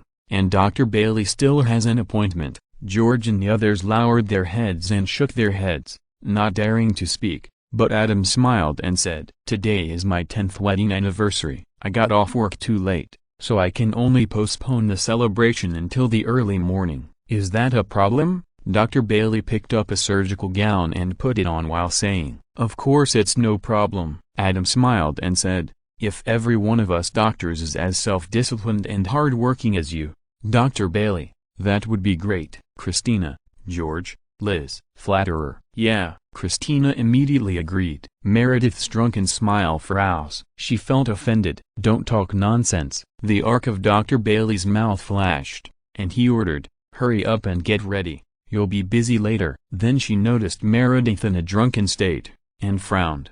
Who else is drinking? Everyone shook their heads. Fortunately, Dr. Bailey complained and said to Meredith, Gray, stay here and don't touch the patients, then I might as well go home directly. The drunk cat Meredith's courage was also swollen by alcohol. He swayed his body with an ambiguous smile. You wish, Dr. Bailey sneered.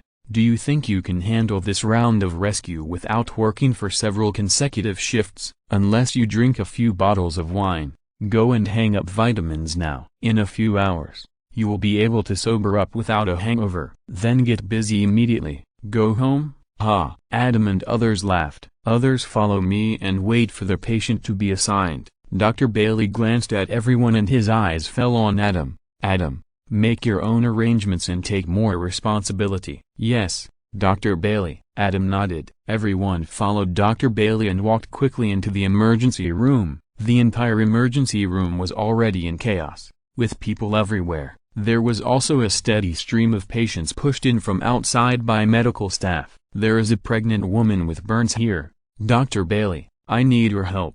Dr. Shep's wife, Dr. Montgomery, called out. Christina, George, and Liz all raised their hands. Although they were all friends of Meredith, they should have spurned Dr. Montgomery, Meredith's rival in love, but the case was too interesting. Liz. Dr. Bailey looked around and pointed at Liz. Adam was already straddling a stretcher, rescuing a patient covered in blood and with weak vital signs, and was pushed into the ward by medical staff. This was an emergency and serious case that could die at any time if he didn't rescue her. After he rescued the patient, he didn't have time to look at the plus 0.01 prompted by the system, so he directly blocked the system reminder and immediately started a new rescue. Tonight will be a sleepless night. During this period, he saw an extremely rare case. A man and a woman, facing each other, were pierced by a steel pipe, sitting on a stretcher, talking and laughing as they were pushed in by medical staff. Although Adam was tempted,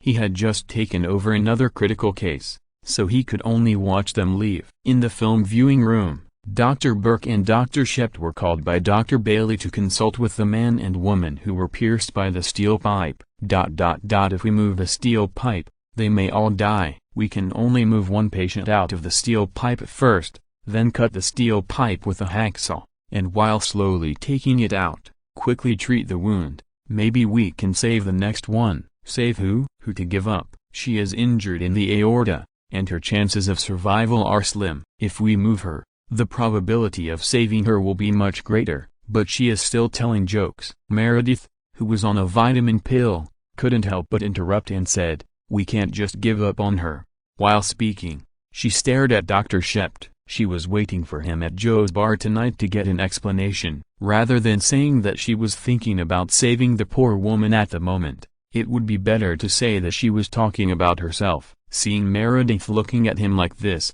Dr. Shept changed the subject. Her injuries are more serious. Maybe we should move him and try to save both of them. That's impossible. Doing so will result in both of them dying, Dr. Burke retorted. Now her internal organs and arteries are blocked by steel pipes. Once they are removed, no one can save her in such a short time. Not necessarily, Meredith shouted. Maybe Adam can do it. Everyone was stunned. Chapter 440, Flying Dragon Searching for Clouds. Medical Center. Film viewing room. Adam? Everyone was stunned when they heard Meredith shout out this name. He's very good at stopping bleeding. Dr. Shep's eyes lit up when he remembered that Adam had found the bleeding point based on the trajectory of the blood spray and successfully stopped the bleeding. This is the aorta. In the process of pulling Bonnie out of the steel pipe, she will lose a lot of blood, Dr. Burke retorted, then nodded and said, but maybe we can give it a try. Call Duncan. No matter what, we have to hurry. Their vital signs are declining. They can't hold on for long. I'll ask the nurse to call Duncan. Dr. Bailey turned and walked towards the door. I'll go find him directly. Meredith, who was pushing the 4-bottle, followed him out and walked quickly towards the emergency room. Halfway, Adam, who was rushing to the film viewing room after receiving the pager, almost bumped into Meredith, who was rushing over. Adam, Meredith shouted, Bonnie needs you. What? Adam kept walking. Meredith, I have an emergency call now. No time. That emergency call. Meredith trotted to catch up. Bonnie is the girl pierced by the steel pipe. Dr. Burke wanted to give up on her and save Mr. Maynard, but she is so kind, sunny and humorous. She should not be given up. You must save her. I'll try my best. Adam nodded, quickened his pace, and trotted directly. You must save her. Meredith could no longer keep up, but still screamed at Adam's back. You must. She remembered the scene when Bonnie and Mr. Maynard were taken to the hospital. Doctor, have you seen crazier things? Bonnie and Mr. Maynard were facing each other, with their bodies pressed against each other and pierced by a steel pipe. Their heads were fixed by medical staff to prevent them from moving around and causing secondary injuries. Seeing her looking around, he smiled and asked, no. She was a little dizzy and subconsciously told the truth. For this, she was glared at by Dr. Bailey. Will you get us out of this steel pipe soon? Bonnie asked. When she learned that it would take a while, she smiled and asked, if so, does anyone have mints? Meredith clearly remembered that when this question came out, everyone else was stunned. Mr. Maynard, who was facing Bonnie, had a dark face. In the United States, before a couple performs a big show, they chew a piece of mint or other chewing gum to freshen their breath and respect their opponents. At this moment, with life and death unknown, Bonnie made this request, of course not to perform a big show with Mr. Maynard in public, but only, Mr. Maynard was originally African American, but at that moment, his face showed signs of darkening visibly. Fortunately, Bonnie was a good girl, and immediately smiled and added, it's for me, not for you. Mr. Maynard couldn't help laughing. Meredith thought that Bonnie was really interesting at the time. How could such an interesting girl be abandoned? Film viewing room. This is the situation. We must pull Bonnie out first, and then perform rescue. Dr. Shept introduced it, and looked at Adam expectantly. Adam, what do you say? We can give it a try. Adam looked at the X-ray film, and automatically evolved Bonnie's internal organs in his brain. The parts pierced by the steel pipe were magnified to show all the details. As long as I pull her out steadily and quickly, and then immediately replace the steel pipe with my hands to prevent organ displacement and arterial hemorrhage, there is still a chance to save her. Can you do it? Dr. Burke asked doubtfully. Yes. Adam simulated the whole process in his mind. Considering the disguised acceleration of bullet time and his own speed, the success rate is not small. But I suggest calling Dr. Green. After I stop the bleeding with my hands, an experienced cardiothoracic surgeon will be needed to perform rescue immediately. And Dr. Burke, you need to rescue Mr. Maynard. It's not that Dr. Shept can't perform rescue, but he is a neurosurgeon after all, and he is far inferior to Leonard, a cardiothoracic surgeon. Okay. Dr. Burke nodded. I'll call Dr. Green right away. Meredith also came over at this time. Hearing that there was hope, She was excited. "Operating room 1 is ready. I'll go and do the preoperative preparations," Dr. Bailey said and left. Senior residents are all capable of doing things on their own. There are many things that do not require the instructions of the attending physician. "Let's start preparing as well." Dr. Burke nodded to Dr. Shept and Adam. "Operating room 1, do I really still have a chance?" Bonnie couldn't help asking. She had given up before. She understood the look Dr. Burke and the others gave her. She was not kidding when she said, "If you enter the hospital in this way, you have no intention of leaving."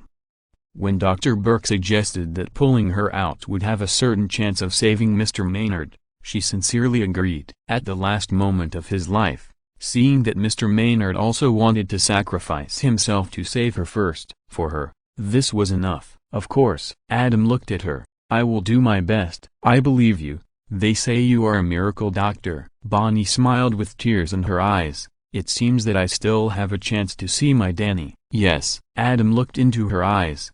"As long as you don't give up, I won't give up either." Life is mysterious. Patients with strong will and strong desire to survive have a greater chance of survival. Many patients who are taking placebos have better results than those who take real medicine. This is a typical example. People's will can indeed affect changes in the body. A trustworthy doctor who is good at creating miracles can encourage patients, which should not be underestimated. "Duncan, are you sure you want to pull Bonnie out by yourself?" Dr. Burke confirmed. "Yes." Adam glanced at the group of doctors around who were ready to help, and nodded. "I have enough strength, and it is more stable alone." It is naturally impossible for ordinary doctors to remove Bonnie from the steel pipe without causing secondary damage. They can only rely on strength and numbers.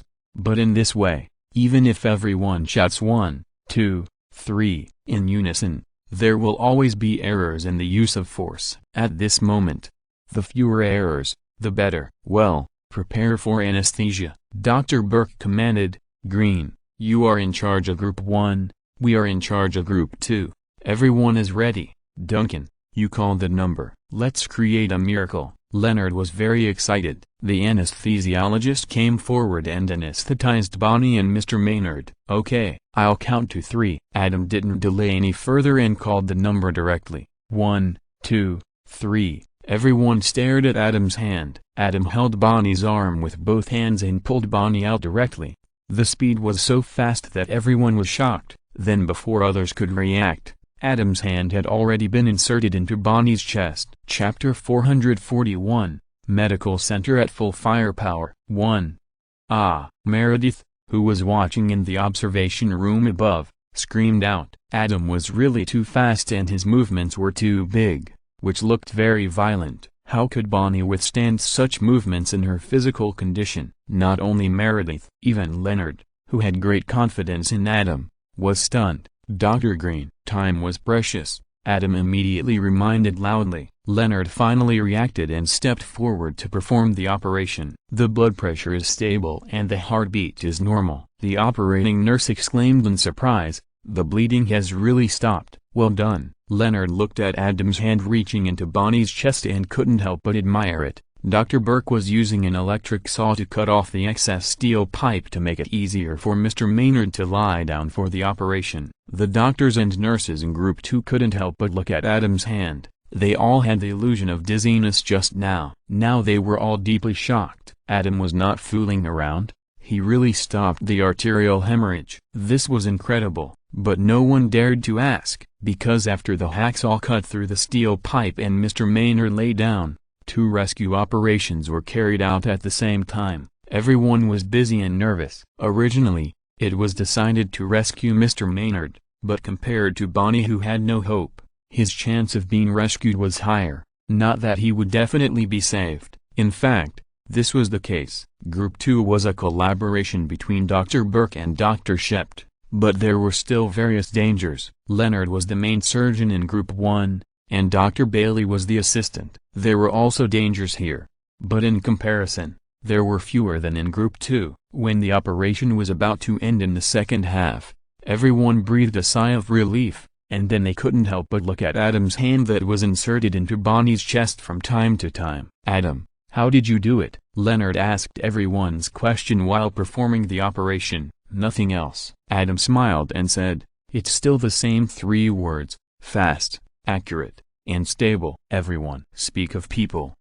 Be more specific. Leonard was also a little speechless, but he still created an opportunity for Adam to show off. After all, their interests are the same. "There's really nothing to say," Adam explained. "First, I simulated Bonnie's injury in my brain, and then pulled her out as steadily as possible at the angle of the steel pipe insertion, without causing any unnecessary extra squeezing. After pulling it out, according to the location of the injury, I immediately replaced the original steel pipe with my hand and accurately blocked the artery. Of course, all this must be fast enough. Fortunately, my speed is still okay." Everyone. "What you said really makes sense. It's just fast, accurate and stable. But who else can do it except you? Lightly lift a person weighing more than 100 pounds, pull her out at a fixed angle, without any difference. Which doctor has this power? Just go to boxing and make quick money, isn't it good? Just insert your hand directly, accurately replace the original steel pipe, block the artery. But fortunately your vision is accurate enough and the speed is fast enough." Which doctor has this speed and accuracy?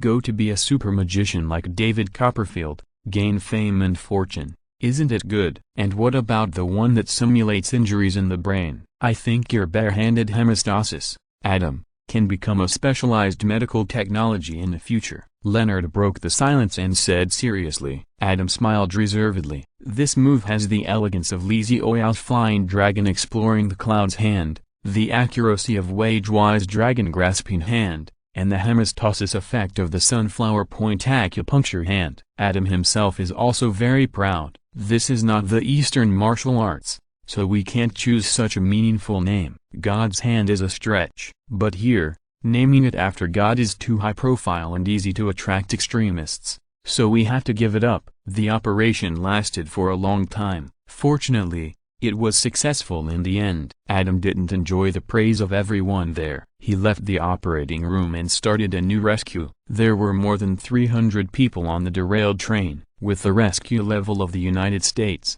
at this point in time, many people are estimated to have just been found, sent to the ambulance, and rushed to the hospital. Dr. Bailey didn't let Meredith go back to sleep, and asked her to get back to work as soon as she woke up. He was not joking. Any emergency or serious case requires a lot of manpower. Major operations like Bonnie and Mr. Maynard's gathered a large number of doctors and nurses, and only 1 or 2 people were saved in such a long time. The slightly milder symptoms that are still waiting may have been dragged into an emergency or serious condition at this point in time. The emergency room has become a mess, and it is in urgent need of continuous manpower support. Adam just walked into the emergency room and saw a case with his own eyes. A middle-aged African-American woman with countless braids in her hair. The phone in her hand kept ringing, but she lay there without any response.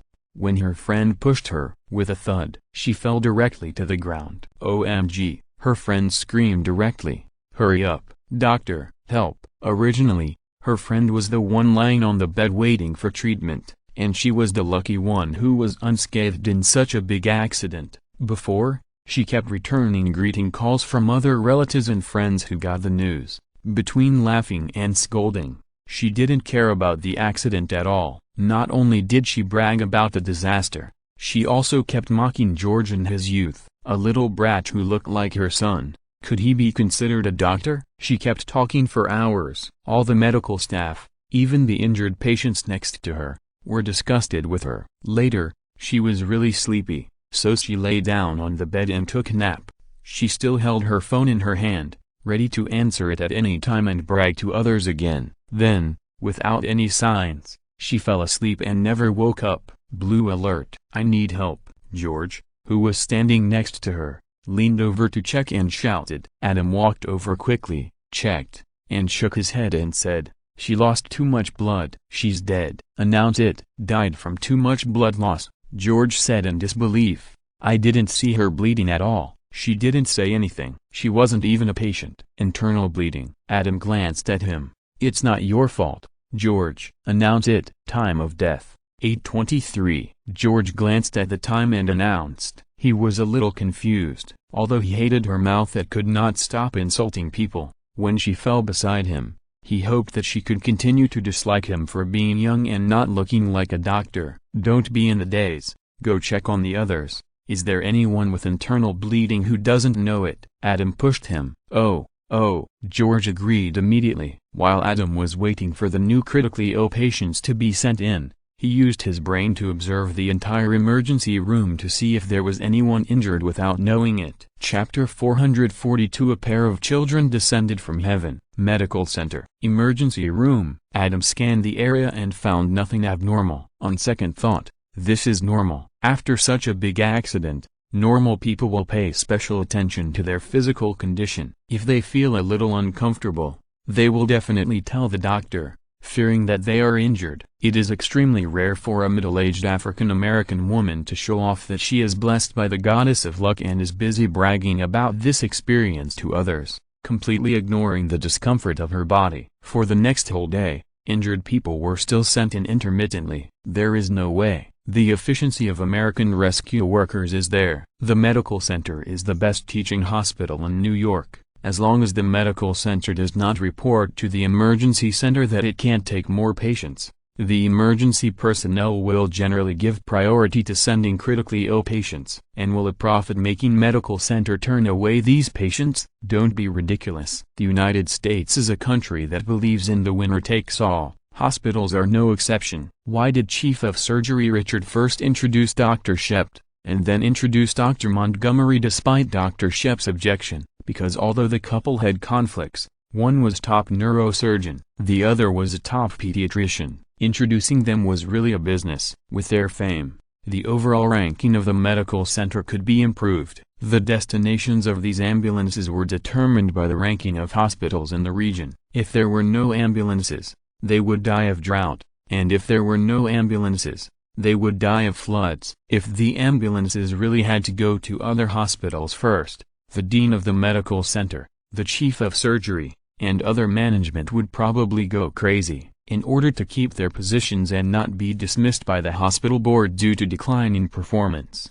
Do you believe that they, who are pampered, will put on surgical gowns themselves, wait outside the emergency room in the cold wind, staring into the distance, expecting an ambulance to roar over? At night, Adam, come here. Liz suddenly appeared, took Adam's hand, and walked towards the ward area. What for? Adam shook her hand away and asked with a smile. You'll find out if you come with me. Liz was stunned for a moment, then rolled her eyes, stopped pulling Adam's hand, and waved directly, her expression still somewhat excited. Your nephew and niece are born. What? Adam was stunned. You heard it. It's up to you whether you come or not. Liz left a word and smiled and left. Nephew and niece. Adam's mouth twitched, and various thoughts flashed through his mind, but none of them matched. This also made him curious. What's going on? Ward 6. Liz stood outside the door, saw Adam coming, pursed her lips towards the inside, and then pushed open the door. Adam looked inside and saw two white women in their 30s, lying on two beds, both half sideways, looking at the two cribs placed in the middle of the beds with happy eyes. There were two babies in the cribs. Baby, your Uncle Adam Duncan is here. Liz pushed Adam in with a big laugh. The two mothers looked over immediately, their eyes lit up. So handsome, and he's a doctor. Why aren't there such high-quality people in the gold bank? Someone like him will definitely be snapped up, right? It's our fault for being so hesitant. Maybe there were such good people in the past. No, if there really was such a good person in the gold bank, they would definitely pester him and spend a lot of money to buy him every week or month. I think the gold bank should just act as an intermediary and let those who want to have children come to the bank to learn about it directly, saving so much trouble. Someone like him can make a fortune just by doing this. Listening to their unscrupulous comments, Adam automatically blocked the negative information, accurately grasped the keywords, smiled bitterly and stretched out his hands, pointing at them.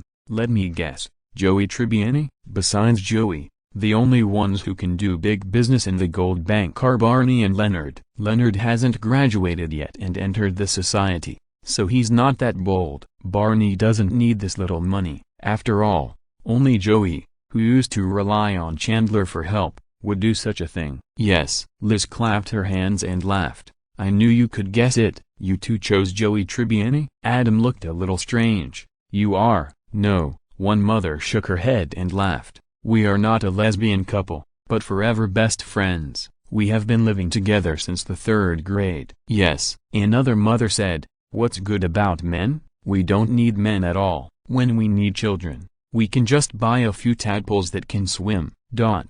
Adam's mouth twitched. This makes sense. They hope that their children are relatives, Liz said with emotion. Now they are really siblings. In the future, we will not only be forever best friends, but also relatives. The two mothers looked at each other, and at the same time stretched out their hands and held them together. That full of gay love, Adam seriously suspected that their statement of just forever best friends was an excuse. How did you choose Joey? Adam asked curiously. Joey has been shaking for several years. Making this kind of money can only happen in the first few years of the 6 people strip. There are several years of time difference in between. We had this plan a few years ago, a mother explained. At that time, we also looked at Joey Tribbiani's information, but he had no advantages except for his appearance and foreign ancestry in Italy, so we directly ruled him out. Last year, we finally made up our minds. Another mother continued. I looked at the donor's information again and unexpectedly found that there were many more introductions on his information. He changed from an actor to a real actor and starred in Days of Our Lives. In the absence of other better options,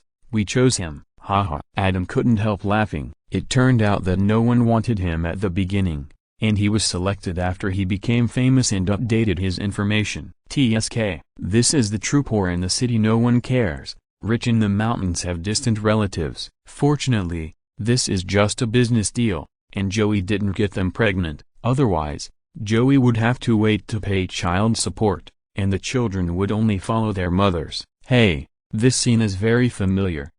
Isn't it another Ross? You were on the train too? Adam asked curiously. Yes, Liz said. Broch almost didn't make it. She was anxious to find a lawyer to write a suicide note before the operation. Jenny didn't agree at first, but when she heard that there was no suicide note and the children would be adopted by their parents, she immediately asked Broch to sign it. They don't understand us. This mama's boy named Jenny sneered. Even if we die, we won't give the children to them to raise. Adam didn't take up this heavy topic. He walked to the crib and looked at the two siblings. After a careful observation, he found that they really had a little shadow of Joey. Ross will soon have a son and a daughter. But who would have thought that Joey, who was teased by everyone for being single all his life, would be the first person to have a son and a daughter? Then Adam's thoughts diverged again. A few tadpoles that can swim can create a pair of children. Will the things that Joey left in the gold bank have been scattered all over New York? You know,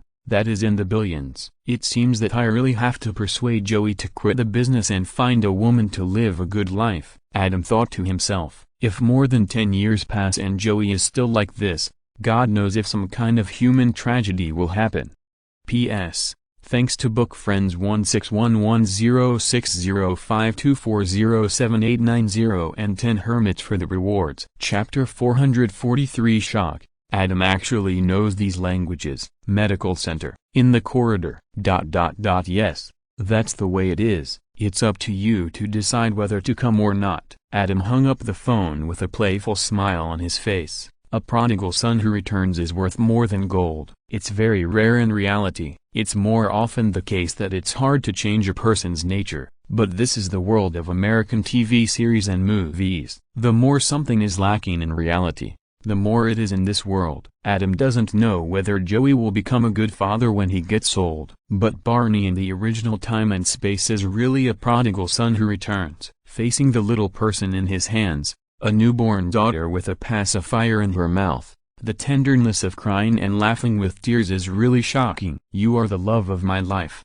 Everything I have, and everything about me, from now on, belongs to you exclusively, and it will never change. This sentence was originally a set phrase used by Barney to pick up girls, and it couldn't be more fake. Barney thought that he would never fall in love with any woman more than his romantic self in his life. But God will repay, and retribution will not be wrong. In the end, he still fell in the hands of such a little woman. From then on, when he met a young beauty in revealing clothes in a bar, he would approach her, But his purpose was not to pick up girls, but to scold her. "You two little girls, go home, put on proper clothes, and then take a good look at your current life. Go, call your parents, they must be worried to death now." Things change. Barney, who has become a father, is most worried that his precious daughter will meet a playboy like him in the past. "Dad is home" is no longer a flirtatious word, but has returned to its original meaning. Iron Man Tony Stark is similar to this. The phrase "I love you" 3,000 times said by his daughter Morgan before going to bed every night also melted the last heart of a generation of playboys and turned them into a warm heart. Now that he suddenly met Joey's two children,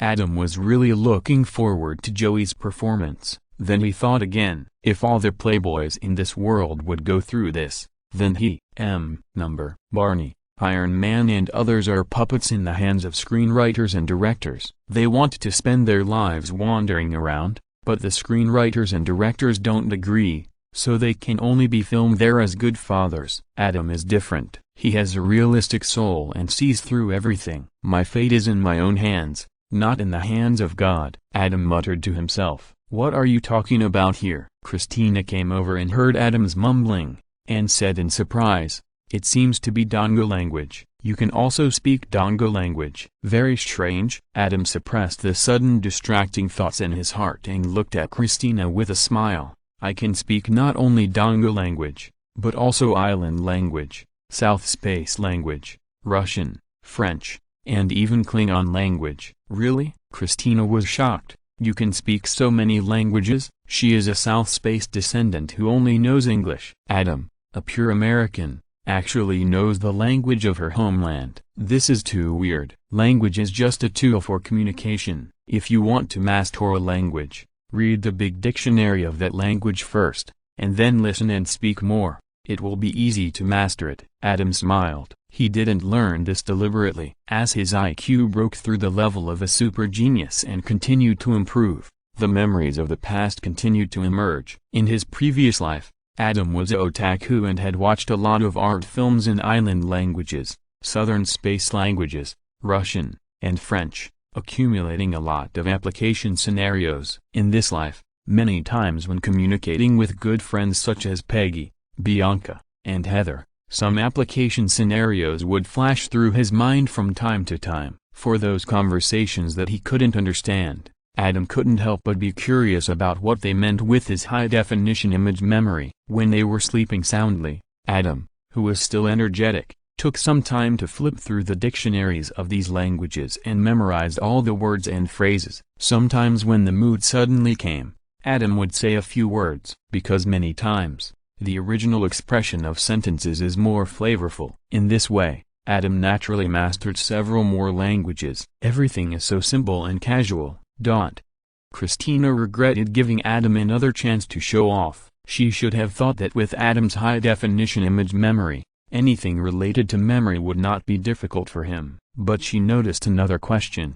What country's language is Klingon? Klingon is the language of the alien Klingons in the science fiction work Star Trek. Adam explained, 20 years ago, Star Trek was popular all over the United States. Crazy fans deliberately expanded the Klingon language in it and turned it into a real language. There are special textbooks and dictionaries in the United States. Loyal fans even chat in Klingon. Are you also a fan of Star Trek? Christina was surprised. I'm not. Adam shook his head, but several of my good friends are. Anyway, it's very simple, so I learned it by the way. It's not good that my friends can communicate in Klingon, but I can't, right? You communicate in Klingon? Why? Christina couldn't understand this operation at all. Wasn't the purpose of language to eliminate obstacles and communicate freely in the beginning? Why do you want to create a strange language? Isn't it better to communicate in English? It's fun. Adam smiled and said, in many scenes,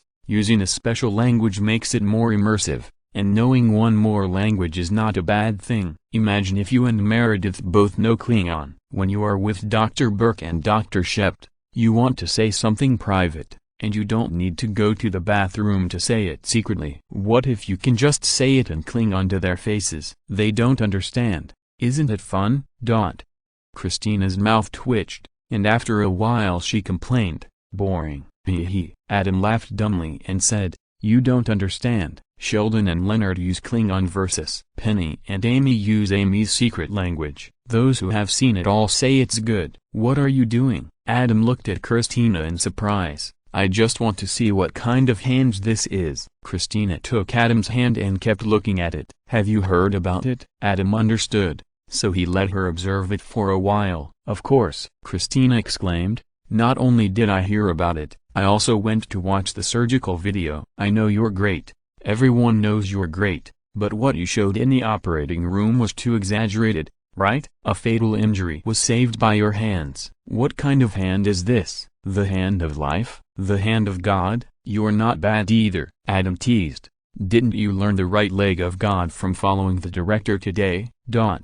Christina rolled her eyes immediately, looking deeply offended. Chapter 444 I want them all. Medical center. In the corridor. Are you serious? Christina complained. My fault. Adam smiled apologetically. You should know when to stop joking. I get angry when I talk about this right leg. Christina was reminded of bad memories and couldn't help complaining. I thought it was a good job to follow the director to do thigh suture surgery, but who would have thought that I was almost fired because of this? It's really hell. In the early morning, when the first batch of injured people from the train accident were sent in, even Richard, the chief surgeon who didn't have to work the night shift, rushed over from home to take over a patient with a severed right leg. Christina defeated George and was appointed by Richard, the chief surgeon, to follow him as an assistant in surgery. The case was good. The one following her was the ace chief surgeon who could decide her fate. Christina, who liked to show off, was very happy when Richard, the chief surgeon, and others gave the patient anesthesia. She cleaned the patient's severed right leg with extra care. She cleaned up the dust and pebbles one by one. The wound was clean. Perfect preoperative preparation. But just when the chief surgeon Richard asked her to send the broken leg over, she suddenly discovered a big problem. The direction of the foot of the half thigh showed that it was a broken left leg. But the patient lying on the operating table for surgery was missing a right leg. Then she was scolded out of the operating room by the chief surgeon Richard,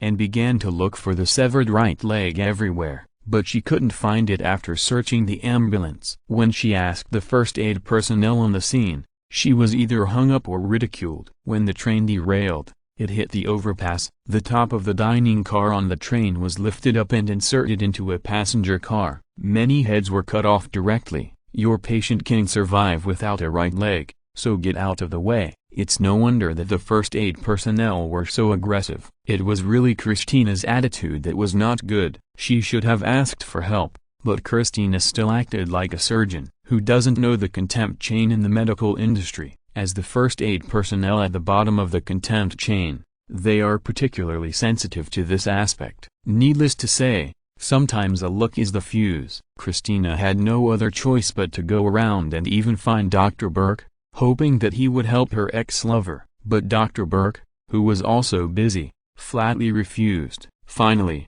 she found a broken leg in the trash can, and immediately took it to the operating room as if she had found a treasure. Unfortunately, she was also busy and confused. This time, she got the left and right, but the wrong gender. The broken leg was obviously a woman's leg that had just been shaved, and the toes were covered with nail polish. Christina was yelled out of the operating room again and looked for the broken leg all over the world. The chief of surgery is an absolute boss. It would be great for her career to please him, but offending him could also end her residency training early. This time, she was anxious and turned around. In the end, Adam couldn't bear it and helped make a phone call. The emergency personnel then took care of it, found the broken leg, and sent it over in time. The relationship between personal connections was revealed at this time. It's a public-private official thing. I can just ignore you. But in private, a friend can put aside other business matters and give priority to solving the friend's business matters. As for the boss, he doesn't care how you do it. Only those who can solve problems are good employees. Did the director praise you in the end? Adam asked. He praised me. Christina put away her complaints and laughed. Thanks, Adam. You're welcome. Adam smiled. The two chatted about the cases encountered today for a while and then went their separate ways. Christina is not Adam. After the stimulation brought by the operation subsided, Endless fatigue swept over her. She couldn't bear it anymore and prepared to go to the duty room to sleep all day and night. Adam went to the baby room. Joey was escorted from the date by Monica and others. OMG, OMG tilde. Outside the baby room, everyone looked through the glass window and followed Adam's instructions. After seeing Joey's pair of children born from heaven, they made all kinds of exclamations. Two little Joeys, Monica and Rachel, almost stuck to the glass window, their eyes full of love. OMG, Joey was confused. He still hasn't reacted. That's right, when he went to the gold bank to do this billion-dollar business, he was indeed told that something like this might happen. He didn't care at the time, and was complacent, thinking that a woman was willing to choose him, which was a recognition of him. He became famous for acting in soap operas, and after consolidating his position in the past few years, he heard someone talking about this kind of thing once, which brought back memories for him. So he went to the gold bank to update his information. He, Joey Tribbiani, is a TV star, not inferior to anyone, but now that he is really facing the two children who fell from the sky, it is a different experience. Don't care? It has nothing to do with him? Don't be kidding. The pair of cute little people and it looks so much like him. They are his children. He, Joey Tribbiani, is actually already a father. So cute. Phoebe also joined in the comment. Ross, do you have a sense of deja vu? Chandler teased. You look exactly like Joey. Ross immediately glared at his best friend and brother-in-law. How dare you say that to me? You should worry about yourself. As he said that, he pouted at Monica, who was leaning against the glass window with a loving face. Chandler's face suddenly turned pale, and he looked at Adam with tears in his eyes. Adam couldn't help but pat Chandler on the shoulder, raised his hand and clenched his fist to cheer him up. It's not hard to imagine. Ever since Adam pointed out that it was difficult for them to have children, Chandler has had a hard time, with an explosive desire to win, obsessive-compulsive disorder, and Monica's extreme love for children. Monica, when she goes crazy, is really the strongest juicer. Adam received more than one call for help from Chandler secretly calling from the bathroom. Before he could comfort her for long, Monica's urgent call came from outside the bathroom. After a little delay, she knocked on the door directly. Adam persuaded him several times and argued from a medical point of view that Chandler needed to rest, and then he felt a little better. But after what happened today, Chandler won't be able to sleep tonight. It's hard to be a man. It's even harder to be a middle-aged man. Joey, what are you going to do? Rachel turned her head and looked at Joey, who was still in a daze. Then everyone looked over. I don't know. Joey shook his hands, looking bitter. Let's not talk about other things first. First of all, you should change your style. Adam smiled and said, who knows how many children you have, after more than 10 years. If you are still hanging around New York, you'd better spend a lot of time investigating the other person's background before taking action. Ugh. Everyone booed in disgust. Do I have any other choice? Joey smiled bitterly. No. Everyone shouted in unison. This is not jam and beauty. You can have it all. Ross complained. Adam was stunned. He almost forgot about this. When Monica was unemployed, she liked to make all kinds of jams. And Joey, a foodie, likes jam the most. So Chandler opened his hands, moved them up and down like a scale, and asked Joey a classic question. This is a beautiful woman, and this is a big jar of jam. Which one do you choose? Joey smiled and said, of course I want both. I don't know if Joey learned from Aquaman Leopardhead, or Aquaman Leopardhead learned from Joey. Chapter 445 Missy's Call. Medical Center. Maybe I can pursue them. Joey slapped his forehead and suddenly had an idea. This way you can directly form a big family,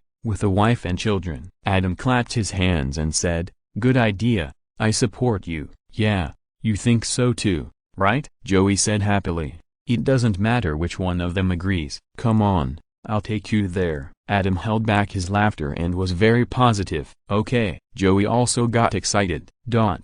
Monica and others were speechless. Are you serious? It couldn't be more serious. Joey waved his hands, pointed at everyone, and pursed his lips and said, tell me a reason why I shouldn't do this. Everyone was speechless. Adam smiled but didn't say anything. No? Look, Joey was very proud. At this moment, He felt that he was emitting the light of an old father all over his body. This was an unprecedented experience. He was sublimated. Outside the ward, through the glass window, Joey glanced inside, and the light of an old father on his body disappeared instantly. His face suddenly collapsed, and he turned around and prepared to leave. "Where are you going?" Adam stopped Joey, who wanted to escape. "They are the true love. I'd better forget it." Joey smiled bitterly. "These are the mothers of your children," Adam said seriously. "Why, do you dislike them?" Joey was speechless. This kind of thing is seen through but not spoken. "Are we still good friends?" He. Adam smiled and patted Joey's shoulder, and stopped teasing him. The three views follow the five senses. Love cannot be forced. Christina and the others all went to rest. Adam was busy until 9 o'clock in the evening, then left the hospital and drove to New Jersey, Peggy's apartment. When Adam pushed the door open, he unexpectedly found that Peggy was not calculating, but answering the phone. "I let Adam talk to you." Peggy looked a little impatient, said to the phone, and then directly handed the phone to Adam. "Who is it?" Adam took the phone and asked. "Missy." Peggy explained briefly and continued to calculate on the table. "Hi, Missy." Adam finally said hello to the other end of the phone. There was silence on the other end of the phone. "Missy?" Adam said again. If it weren't for the faint breathing sound coming from the phone, he would have thought the call was hung up. After a few seconds of pause, Missy's voice sounded a little strange. "It's so late. Why are you at Peggy's place? What's the problem?" Adam smiled. "I knew you had bad intentions towards Peggy. In the end, you succeeded," Missy said indignantly. She and Peggy had a happy sisterly time. Those were her happiest days. Peggy, who was as smart as Sheldon, actually played with her. This made her, who was usually hit by Sheldon, happier than ever. In her eyes, Peggy was not only a friend, but also a sisterly fantasy of her brother Sheldon. When Peggy began to indulge herself because of family reasons, Missy was even happier, because Peggy was cooler at this time and was more willing to take her to play. She was only 10 years old, and she had always been ignored by everyone. She wished that this would happen every day. Even when Peggy wanted to take her to the store to steal something, she was nervous and excited, but she didn't say a word. But this good time didn't last long, and was ruined by a jerk. That's right, this jerk was Adam. He talked about a lot of truths, and Peggy actually changed, becoming so strange and familiar, clearly another Sheldon. After that, she never played with Peggy again, just like Sheldon never played with her. His mouth was full of knowledge that she couldn't understand. But deep in her heart, she still liked Peggy very much, deeply missed the time when Peggy and she were sisters, and sincerely hoped that Peggy and Sheldon would be together. In this way, the two of them who were incompatible with society and were also people she cared about very much could rely on each other and would not be so lonely. What a good thing. But now, this beautiful vision seems to have been ruined by the same jerk again.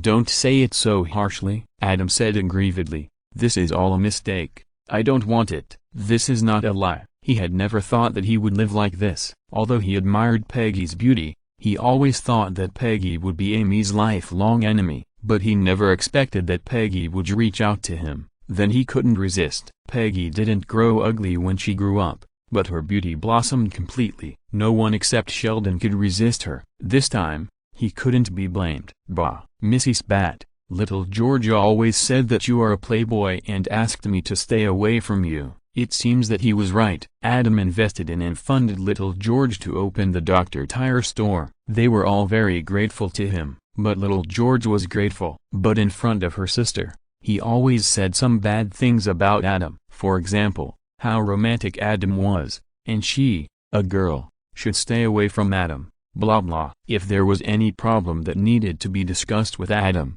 little George would take it all over and not let Missy come forward, as if he was afraid that Adam, the big bad wolf, would swallow her little white rabbit. She didn't take it seriously before, but now she thinks George is right. That's all his slander. Adam laughed. "He just doesn't like that I had a relationship with Veronica." "Ah!" Missy suddenly shouted when she heard this. "You bastard! I always thought of Peggy as my future sister-in-law, but now you not only had a relationship with Veronica, but now you've snatched Peggy away from her. What are you going to do next?" "Ahem." Adam coughed lightly.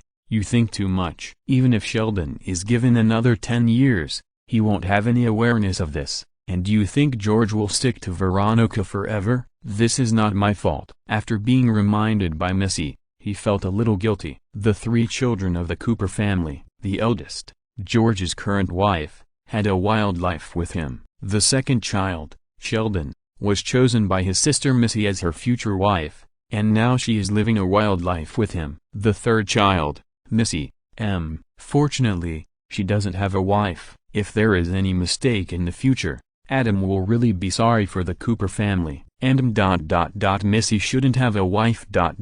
Thinking of the wisdom points he got from Sheldon, as well as the super skills such as high-definition image memory and the brain of evolving the universe, Adam also felt that he seemed to be a bit too harsh in taking advantage of the Cooper family. So, how is Sheldon doing recently? Thinking of this, Adam couldn't help but care about Sheldon's recent situation. P.S. Thing. Who ordered Sheldon? If you're listening to this novel on a channel other than Fanfic World, it means they downloaded and uploaded it without effort. We cordially invite you to visit our channel, Mundo Fanfic Novelist. There you'll find the original version of this story and you can explore many other novels of various genres. We are waiting for you to immerse yourself in a world of incredible novels. Chapter 446. There are always villains who want to harm me. Peggy's apartment. Adam was talking on the phone with Missy. Not very good. Did a train derailment happen in your area, killing many people? Missy asked. Yeah. Adam nodded.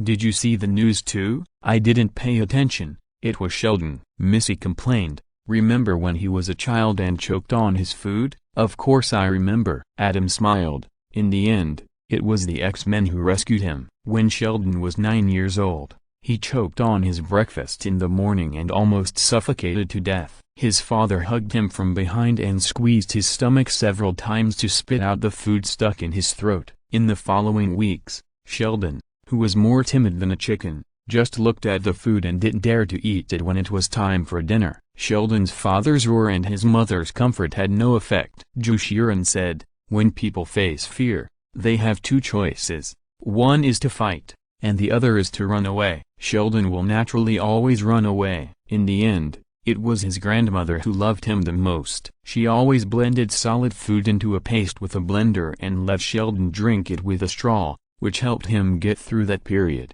But in this way, the taste of the food was hard to describe, so much so that Sheldon kept swallowing his saliva when he saw Adam and the others eating snacks. Finally, after he came into contact with the comic X-Men, he felt that he had many similarities with these superheroes who were not accepted by the world. Those superheroes could survive so many challenges, so could he. Then, he picked up a spicy strip and started eating it. When he chewed hard, it seemed as if Professor X used brain waves, Magneto used magnetism, and Cyclops used lasers. From then on, he was a chewer. Well, he was just greedy. After overcoming the fear of choking to death when eating food, the only thing left for him, the chewer, was to be afraid of dogs, birds, insects, bacteria, hugs, button-down pants, rivers, ponds, lakes, oceans, lamp wicks, root vegetables, the squeaking of balloons,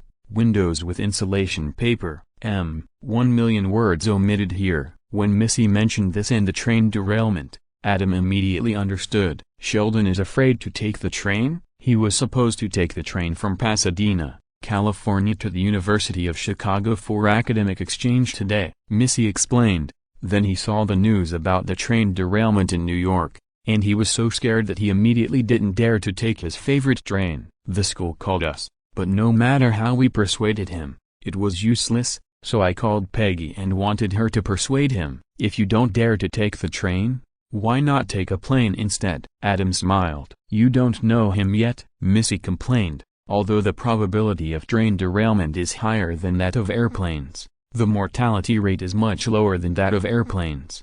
When he took a plane for the first time, he hid in the toilet of the plane and didn't come out, and he was almost kicked off. That's right, Adam nodded. The plane crash rate is indeed the lowest, but once it crashes, the mortality rate is almost 100%. Adam almost never takes a plane unless he has no other choice, because with his current physical condition, as long as he doesn't take a plane, any means of transportation. Even if something happens, he can dodge in time to ensure his life safety. Now, he has even reached the point where he will never board a plane without professional parachuting equipment. The reason why he didn't do that before was that, firstly, he hadn't received professional training, so it was useless to bring it. Secondly, he wasn't a billionaire before. If an ordinary person like you boarded a plane with professional parachuting equipment, you would definitely be treated as a terrorist during security check. But now that he has become a billionaire known throughout the United States,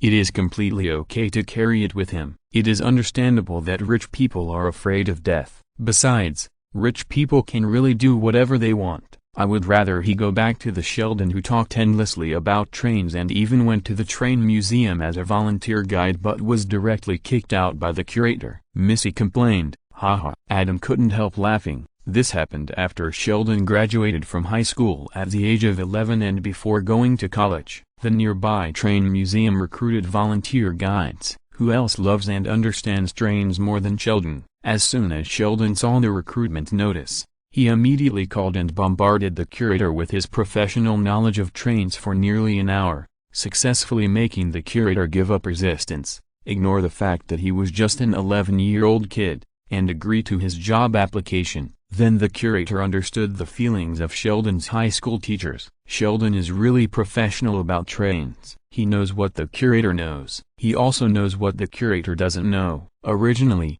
this was a good thing. After all, such professional talents are free, which is great. But until Sheldon showed an explosive desire to perform, the curator realized that free is the most expensive. Sheldon would give the curator questions like he treated his high school teachers. And there were traps. When the curator jumped over the trap and answered, he praised him generously, as if he was the real curator and the curator was the volunteer guide who came for the interview. When tourists came, Sheldon talked about train knowledge endlessly. When tourists went to the toilet, he talked to them through the door. The curator gave tourists a booklet of common sense about trains that he had written himself. Sheldon slapped him in the face in public, saying that there were several problems in it. When the curator asked him not to do this afterwards, he understood that he should privately instruct the curator, just like he privately instructs his high school teachers on their mistakes. Teachers want to save face. After the teachers collectively protested to the principal countless times,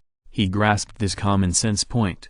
However, in the eyes of the curator, the brat who loves to show off too much is really annoying, so he was kicked out. This incident was listed by Sheldon as one of the 10 tragic things about loving trains. Adam, do you have any way? Missy asked. Only time can dilute it. Adam smiled and said, now, find someone to drive him there. When Sheldon's apartment was robbed, he was so scared that he installed anti-theft devices and learned from the DC superhero Rorschach to hide in bed every night to record his thoughts on Pasadena, the city of sin. He was frightened when there was any movement. Later, he simply moved out of Pasadena and found a safe place to settle down. But although the United States is big, there is no such place. He picked a place carefully, but just after getting off the train, his gift was snatched in broad daylight. In the end, he could only return the same way in shame. After that, he lived happily. Time is the best healing agent, and it also applies to the weird Sheldon. We have thought about it.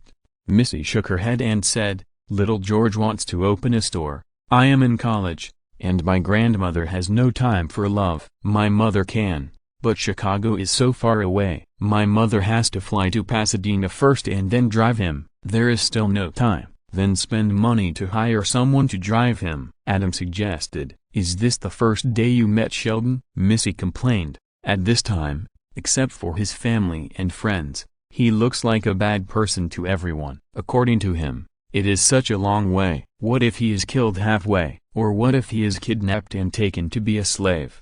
Can't the school send someone? Adam didn't know whether to laugh or cry. After Missy's reminder, he could even imagine Sheldon's expression of there are always bad people who want to harm me. Too late. Missy complained. He didn't apply in advance.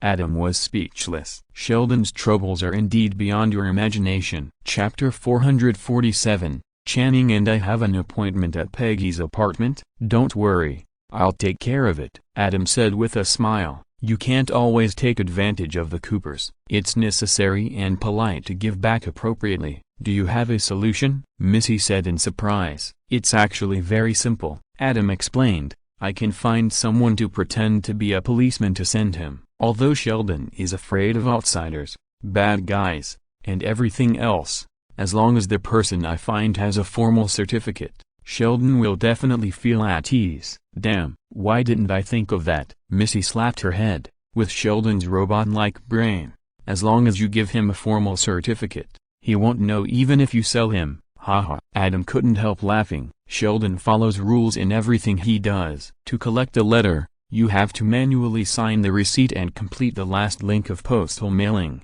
To buy a scalper ticket, you worry that the ticket seller is a police sting enforcement officer. From childhood to adulthood, I have carried various cards in my wallet, such as the Justice League membership card, the museum membership card, etc. Later, there was no room for so many cards. To make room, normal people would just throw them away, but he actually went to the trouble of calling to return the cards. Whenever it was written on the card that this card must be carried with you, he would strictly abide by it and carry it with him for the rest of his life. When Howard and the others talked about the 3 laws of robotics, Sheldon suddenly wondered what it would be like if he became a robot. Howard and Rajesh said directly, "No need for a later, you are now." Then they asked Sheldon about the 3 laws of robotics. All matched. Rajesh joked, "I smell a machine to deal with such a Sheldon." Adam could easily make Sheldon collapse as long as he was ruthless. With a little design, Sheldon could laugh or cry at will, in a very rhythmic way. Missy, who has an invincible emotional intelligence, is not unable to think of it, but poverty limits her imagination. This kind of job of suddenly hiring someone and then forging documents within a specified time, don't even think about it without a lot of money. Only someone as approachable as Adam can think of it at the first time and use it easily. "Thank you very much." Missy thanked him. "We are all good friends. You are welcome." Adam smiled and said, "How are you doing recently? School should start soon, right?" "Yeah." When Missy thought that it was Adam's help that allowed her to enter Warden School, her previous bad temper and complaints disappeared. Warden School is the best business school in the United States. She didn't even dare to think about it before, but now she got in easily. You know, her SAT score is terrible. She knew in her heart that even if Adam was a famous billionaire, it would not be possible for someone like her to do this without enough effort. But she still accepted it. She couldn't repay him now, but she was confident that she could in the future. She just silently kept this gratitude in her heart. Warden School is in Philadelphia, not far from New York and New Jersey. "Come and visit when you have time," Adam said casually. "Go over there to play?" "Who?" Missy's emotion instantly disappeared when she heard this. She rolled her eyes and said with a slightly mocking tone, "You, or Peggy?" Adam was speechless. Missy had said that to George before. He said he wanted to play with him, as if he had ulterior motives. "Not him but Peggy." Adam looked at Peggy, who ignored him and shook his head. "Humphrey." Missy snorted, "I'm going to college with debts now, so I can learn skills and work for you to make money to pay off the debts in the future. How can I have the mind to play around? Do you think I'm Carolyn Channing?" Haha. Adam couldn't help laughing. "You know Carolyn Channing too?" He didn't deny that Missy was working for him to make money to pay off the debts in the future. It's not that he was thinking about this. With all the money he had made from the Cooper family, it didn't matter if his investment in George went down the drain. Missy didn't have to work so pitifully as a 007 worker to pay off his debts. But it's better to study hard with a goal than to play the American style in college, right? Thinking of the female college student from Princeton University who came to the hospital to collect evidence and ran away last time, Adam secretly decided to remind Missy to pay more attention to safety. "We are at Warden School, and we learn the game of commercial capital." Missy complained. The eldest daughter of the Channing family has $800 million in personal trusts. Who doesn't know her? Many people come here just to build relationships with her, to get investment and sponsorship. There are rich people who want to jump the queue and join her father's foundation to make more money. There are even many people who want to seduce her and become the son-in-law of the Channing family. It is a quick success and more profitable than doing any business. Among them are many young and handsome lecturers in the business school. She has always been the brightest star at Wharton School, often traveling back and forth between New York and Philadelphia, and often chartering a plane to go abroad for vacation with her girlfriends. She will graduate next year, and I wonder how many alumni will shed tears for her. Are you envious of her? Adam said playfully. Who wouldn't envy such a winner in life? Missy was very honest. If I had so much money, I could buy whatever I want and play however I want. There will be a chance in the future, Adam encouraged. Little George's Tire Doctor Company has a bright future. With my investment in his management, it will definitely become a big company with your management. Then you won't have to rely on your father and you can live such a life by yourself. Wouldn't it be more fulfilling and more enjoyable? More fulfilling, yes, but more enjoyable? Missy said bluntly. Please, I have to struggle all my life to touch the starting line of Carolyn Channing. How can it be more enjoyable? Winning at the starting line is the most enjoyable, okay? Adam's mouth twitched. This was too real, so it caused Adam severe discomfort in his previous life memory. The TV series struggle clearly showed the truth. Is the protagonist struggling? Stop it. Did he succeed in the end? Well, with the help of an official adoptive father and a billionaire biological father who suddenly appeared, he struggled hard, but failed in the end. Then the protagonist, who was a hopeless case, stopped pretending, showed his hand, gave up struggling, and lived a carefree life as the second generation of officials and the second generation of the rich. The real strugglers, their girlfriends were stolen by their brothers, and they suffered all kinds of ruthless beatings from the society. This is the norm. Who the hell wants to enjoy the joy of struggle if you can win by doing nothing? Is struggle really happy? That is the illusion of not having enjoyed a life of winning by doing nothing. Winning by doing nothing is the real happiness. Do you know Carolyn Channing too? Missy suddenly realized something. Yes, Adam smiled and said, I have an agreement with her. Hutilda. Missy sighed with disgust. Adam, he wanted to explain, but suddenly found that there seemed to be nothing to explain. Chapter 448, Peggy's apartment. You are so romantic. Missy was powerless to complain. Adam was speechless. Although he was joking with Max at the beginning, and Max and Carolyn also took it as a joke, if he really said it out loud, it would be easier for people to misunderstand him. Alas, being a man is not easy, especially for a boy like him. He often has no choice. Adam thought sadly, why don't you talk? I guess I was right. Adam looked up at the sky at a 45-degree angle to avoid crying sadly. Missy, like other girls, began to ask questions. By the way, how many girls have you ruined? Why are you asking this? Adam glanced at Peggy, not wanting to dwell on this topic anymore, and took the initiative to attack. Are you interested? Ha! Missy sneered contemptuously and hung up the phone directly. Beep, beep. Hearing the hang-up sound from the other end of the phone, Adam curled his lips and put down the phone. Thinking of Sheldon's matter, he opened the door and walked to the opposite side and knocked on the door. Boss. Assistant Lisa quickly opened the door and invited Adam in. Have you hired 6 female bodyguards? Adam asked directly. We have hired them. They are arranged in the apartment downstairs. Do you want to inspect them? Lisa said competently. Well, let's wait for that. Adam nodded. Did you contact the security company with Ada? Yes, Lisa explained.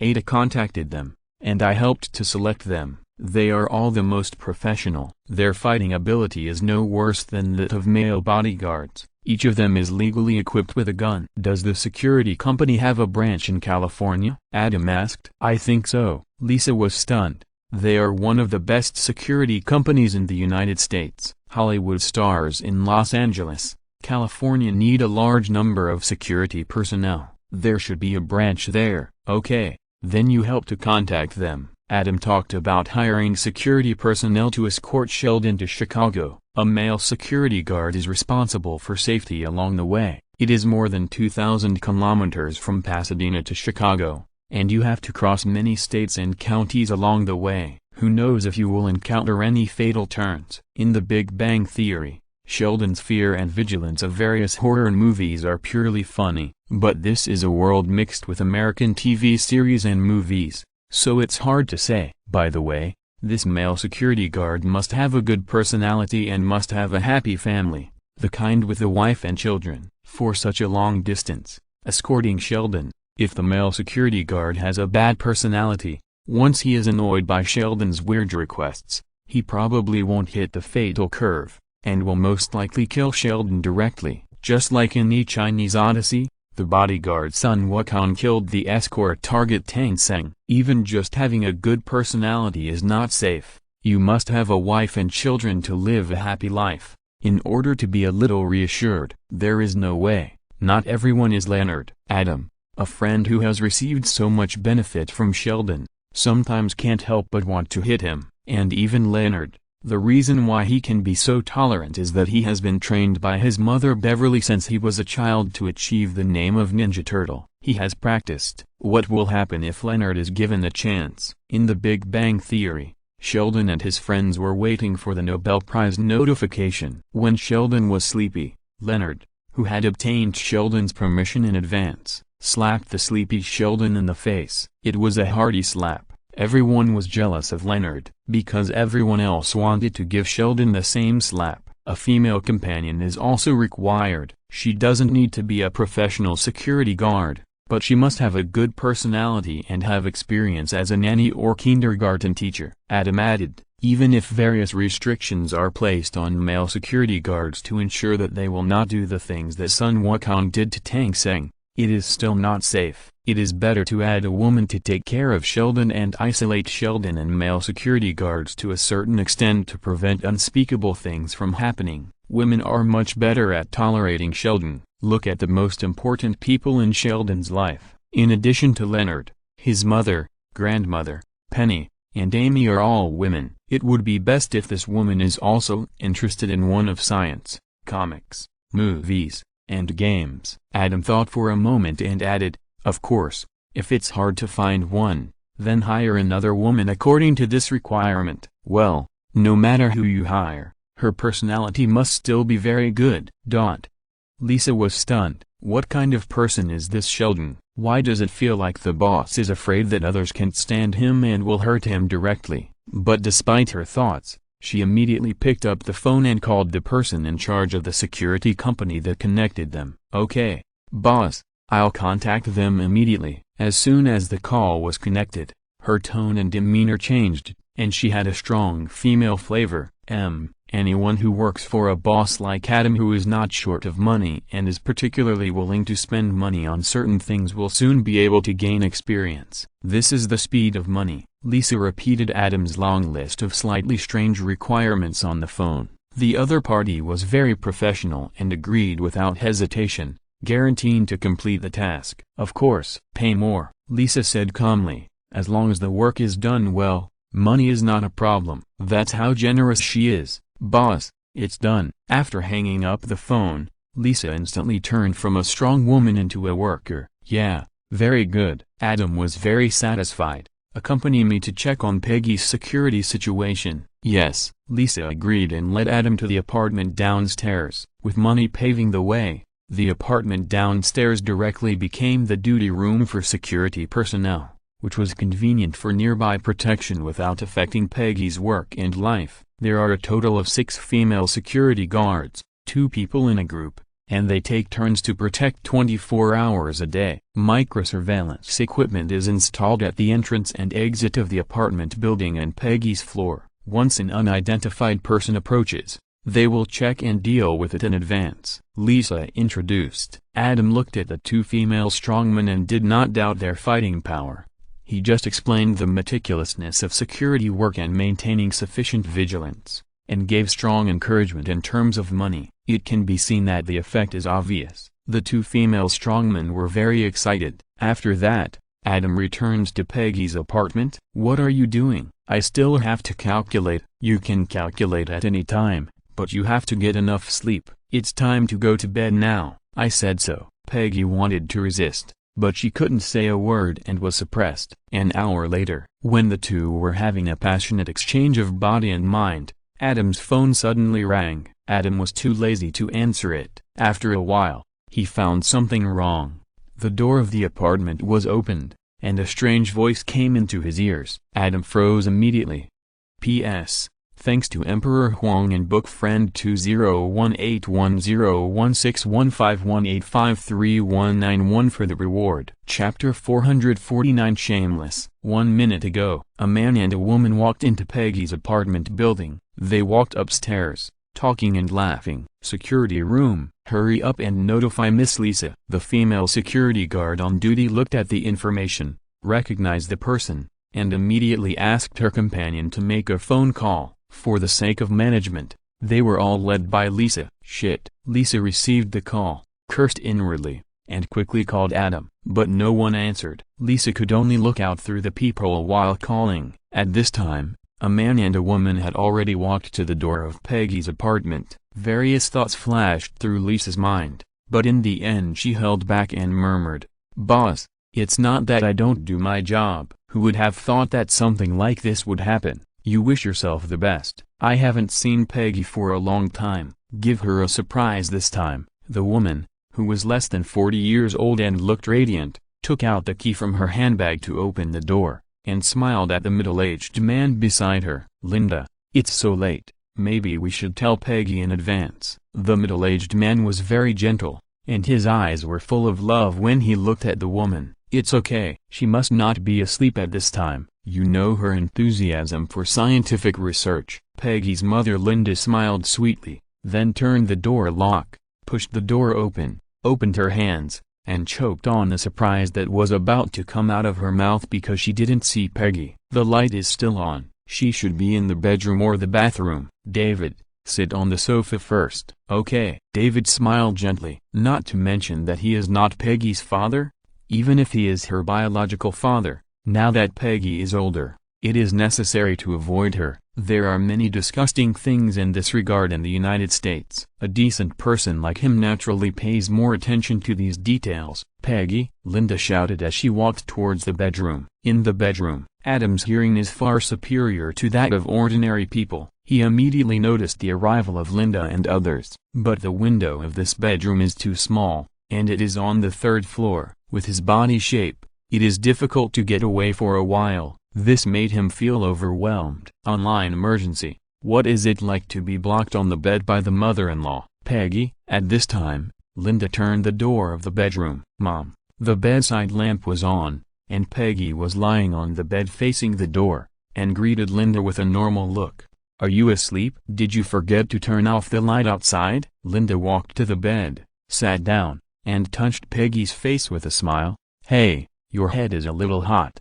Don't you have a fever?" When she said this, her face changed, and she stood up and wanted to turn on the main light in the room. Then she realized something was wrong, and suddenly looked behind Peggy. In the dark of the bed, there was clearly another figure lying on the bed. "Ah!" Linda exclaimed and covered her mouth, then looked at her daughter in disbelief. "Peggy." "I'm an adult." Peggy still lay on her side, showing an indifferent expression. "Linda, are you okay?" David, who heard the noise outside the bedroom, shouted. "It's okay," Linda replied, then looked behind Peggy angrily. "Who is he? Why isn't he coming out yet? Do you want me to lift the quilt?" "Hi, Mrs. Adler." At this time, Adam had to stick his head out from under the quilt and greeted her naturally. "Adam?" Linda recognized him immediately, and her expression eased a little. The world view follows the appearance. Most men are not worthy of their precious daughter, but Adam is different. Not to mention that his appearance matches that of their daughter.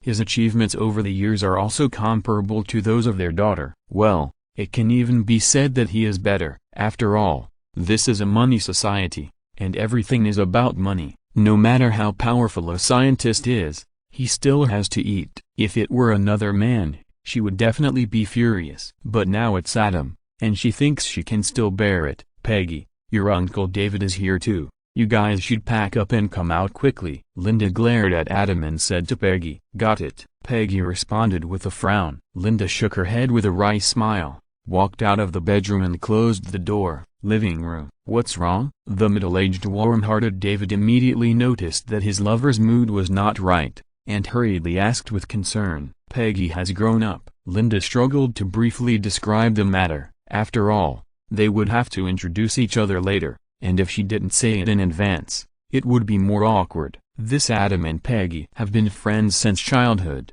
and they are both very outstanding." David smiled. As a warm-hearted man, he naturally had to find a way out for his lover at this time. "Yeah." Linda nodded. "Remember what I told you before? When Barry and I were getting divorced, Peggy was so sad that she gave up on herself. Thanks to Adam and Sheldon, Peggy was pulled back. Fortunately, otherwise Peggy would not have achieved what she has now." David echoed. "Sheldon and Peggy are the same age, and Adam is a few years older than them. Although they are all friends, Peggy and Sheldon used to contact each other the most." Linda was entangled, so I was still a little surprised when Adam suddenly appeared. "That's how young people are," David comforted. The feeling came, and they got together quickly. "Peggy used to be busy with scientific research, and you can't take care of her like before. In fact, she is quite lonely. It's good this way." "Yeah." Linda smiled a little. "Peggy has been different since she was a child. In fact, I have always been worried that our relationship will affect Peggy, but now it seems that Peggy has really grown up and has her own life. Her world is no longer just about science, so I can rest assured. But first we have to see this young man." David looked at the bedroom with a strange look. The two of them had been chatting for a while, but there was no movement in the direction of the bedroom. "David, help me check later," Linda said, and then she also realized something was wrong. Her face turned black, and she shouted in the direction of the bedroom in shame and anger, "Peggy!" There was no response in the bedroom. The air suddenly became quiet. David's mouth twitched, and he thought to himself, "Young people nowadays, they won't." There was silence for more than 10 seconds. "Adam Duncan!" Linda's face was ugly, and she gritted her teeth and shouted, "Wait a minute!" Right away, Adam's embarrassed voice came from the bedroom. "So?" David confirmed his guess and shook his head secretly at the moral integrity of young people nowadays. Seeing his lover's face flushed, he quickly changed the subject and comforted her. "Linda, are you hungry? How about we make something to eat together?" "No." Even facing her lover, Linda couldn't laugh at this moment. Adam Duncan, this little bastard. Too much. Just when she thought this was the limit of Adam's shamelessness, time slapped her again. Half an hour later, the sound of the bedroom door being twisted open came. P.S. I only coded half of the second chapter when I got up early. I will see if I can finish it during the lunch break. I will post it after I finish it. If I can't finish it, I will post it in the evening. Forgive me. Chapter 450. What is a big pants? Peggy's apartment. The bedroom door was screwed open. Adam walked out with a wry smile, facing David with a weird look on his face and Linda who might explode at any time. "Mrs. Adler." "I'm not Mrs. Adler anymore." Linda stared at Adam with a fierce tone. If she hadn't heard any strange sounds in the bedroom, she would have rushed in and beaten Adam up. No matter how handsome, rich or outstanding he is, he can't do whatever he wants. He is too disrespectful to her as an elder, especially in front of her lover. Adam was speechless for a moment. He really didn't know what Linda's last name was after the divorce. After all, he didn't have much contact with her before, and didn't know her maiden name. "You can call her Miss Watson." The middle-aged warm man David tried to smooth things over. "My name is David Grossman. You must be Adam Duncan, right?" "Hello, Mr. Grossman." Adam looked at him gratefully. He originally stretched out his hand to shake his hand, but thought of something and quickly took it back. David's mouth twitched. The scene became awkward again. "Peggy." Linda glared at Adam fiercely, and got up to go to the bedroom to have a good chat with her daughter. Seeing Peggy dressed and walked out, she couldn't help but call out. Peggy nodded, but didn't answer. She walked to the refrigerator in the open kitchen, opened the refrigerator, took out a bottle of water, unscrewed it, and poured a mouthful into her mouth. Gulp, gulp. Peggy made a gurgling sound in her mouth, walked to the sink, leaned over and spit it out. Then she raised her head and took a big sip of water. Then she turned to look at Linda and said naturally, "Mom, you guys chat?" Then she nodded to David who was sitting on the sofa. "Hi, David." "Hi, Peggy." David immediately stood up, waved his hand, and showed the brightest smile. Peggy no longer paid attention to the three people, and walked straight to the desk, sitting there in a beautiful posture, and the years were quiet. Adam then quietly moved to the side of the sink, turned on the faucet with his hand, waited for a moment, stretched out his hand to wash, and then turned off the faucet. Only then did he look at Linda, whose face was ashen, awkwardly. That's right. At this moment, Linda's face was ashen, and her eyes looking at Adam were full of murderous intent. They are all experienced people. Who doesn't know who? Ahem. Adam was also a little embarrassed, but after all, he had experienced a lot of big scenes, and he quickly suppressed this negative emotion, and said naturally, Miss Watson, Mr. Grossman, I heard from Peggy that you were in Washington before? Shurenju said it well. When you don't feel embarrassed, it's others who are embarrassed. Linda ignored it, walked directly to the desk, and dragged Peggy into the bedroom. With a snap, the door was closed. Obviously, she had something to talk to her daughter and couldn't wait a moment. Yes, my hometown is over there. David smiled gently. Now I want to start my own business, so I returned to my hometown from New York. I mainly design some furniture and then process and sell it myself. Design is good. Adam smiled. I have a friend who is also a designer. He designs buildings. Oh? David's eyes lit up. One is in architecture and the other is in home decoration. They are also in the same circle. He is now starting his own business, and what he lacks most is such a network of people. After all, more friends mean more paths. If there is a chance, you can talk to him. His name is Ted Mosby. A design he made recently was recognized by the client. He became the youngest project manager of a 70-plus story skyscraper. Of course, it is possible. The project is still in the design stage and has not been finalized yet. Adam walked to the desk, wrote down a line of phone number, and handed it to David. You can talk. Your friend is Ted Mosby? David said happily. Have you heard of him? Adam said in surprise. Of course, David said. He was originally just a young designer working for the legendary architect Walter White. The client had been looking for the legendary Walter White, but somehow Walter White designed a 78-story building into.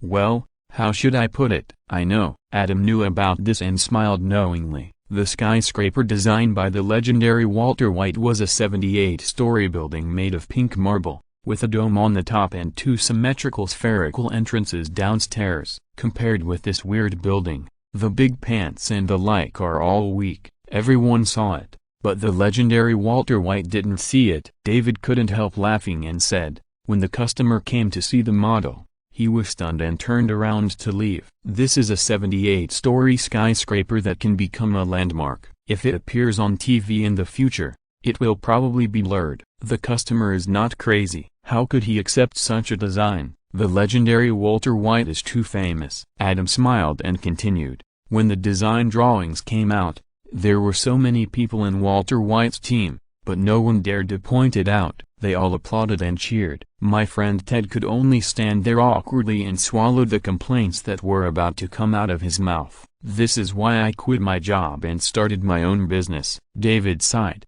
Working for others is too unfree. Many times you have to suppress your nature. I don't believe that only your friend Ted can see it in such a large team. Maybe everyone can see it, but the legendary Walter White has the right to fire them. So everyone is lying with their eyes open. That's true. Adam nodded. Ted also asked his colleagues afterwards, and they all complained that this design was simply too weird. But there was nothing they could do. They were just subordinates of the legendary Walter White, and no one dared to be the first to expose the emperor's new clothes. They all thought so. But when the client came, they turned around and left. David shook his head. If it weren't for your friend who was well prepared in advance and took out a plan that he carefully designed and impressed the client, maybe their design company would have collapsed directly. This matter has spread all over the design circle. A young designer seized the opportunity and became the project manager of such a large project. What an inspiring story. Now the legendary Walter White has become Ted's subordinate. Adam smiled and said, it's really interesting to say that Ted is going to fire the legendary Walter White recently. Really? David asked with interest. Is it for revenge? Or, it's not revenge? Adam shook his head. Ted, although he is a scumbag in his lifestyle, he is still very kind. He is the legendary Walter White, and now he has become Ted's subordinate. He still has the style of his former boss and embarrasses Ted in public at every turn. David looked at Adam strangely. Adam noticed it, but he could only pretend not to know. This is not birds of a feather flock together, but there are too many people with this kind of lifestyle in American TV series and movies. 9 out of 10 are like this. You can't blame him. Peace. There will be another chapter later. End of this chapter. Thank you very much for reaching the end. Don't forget to like. Looking for more exclusive content and immediate access? Subscribe to our Patreon. Remember, every like, subscription, or donation encourages us to continue. Thanks to everyone. See you in the next video.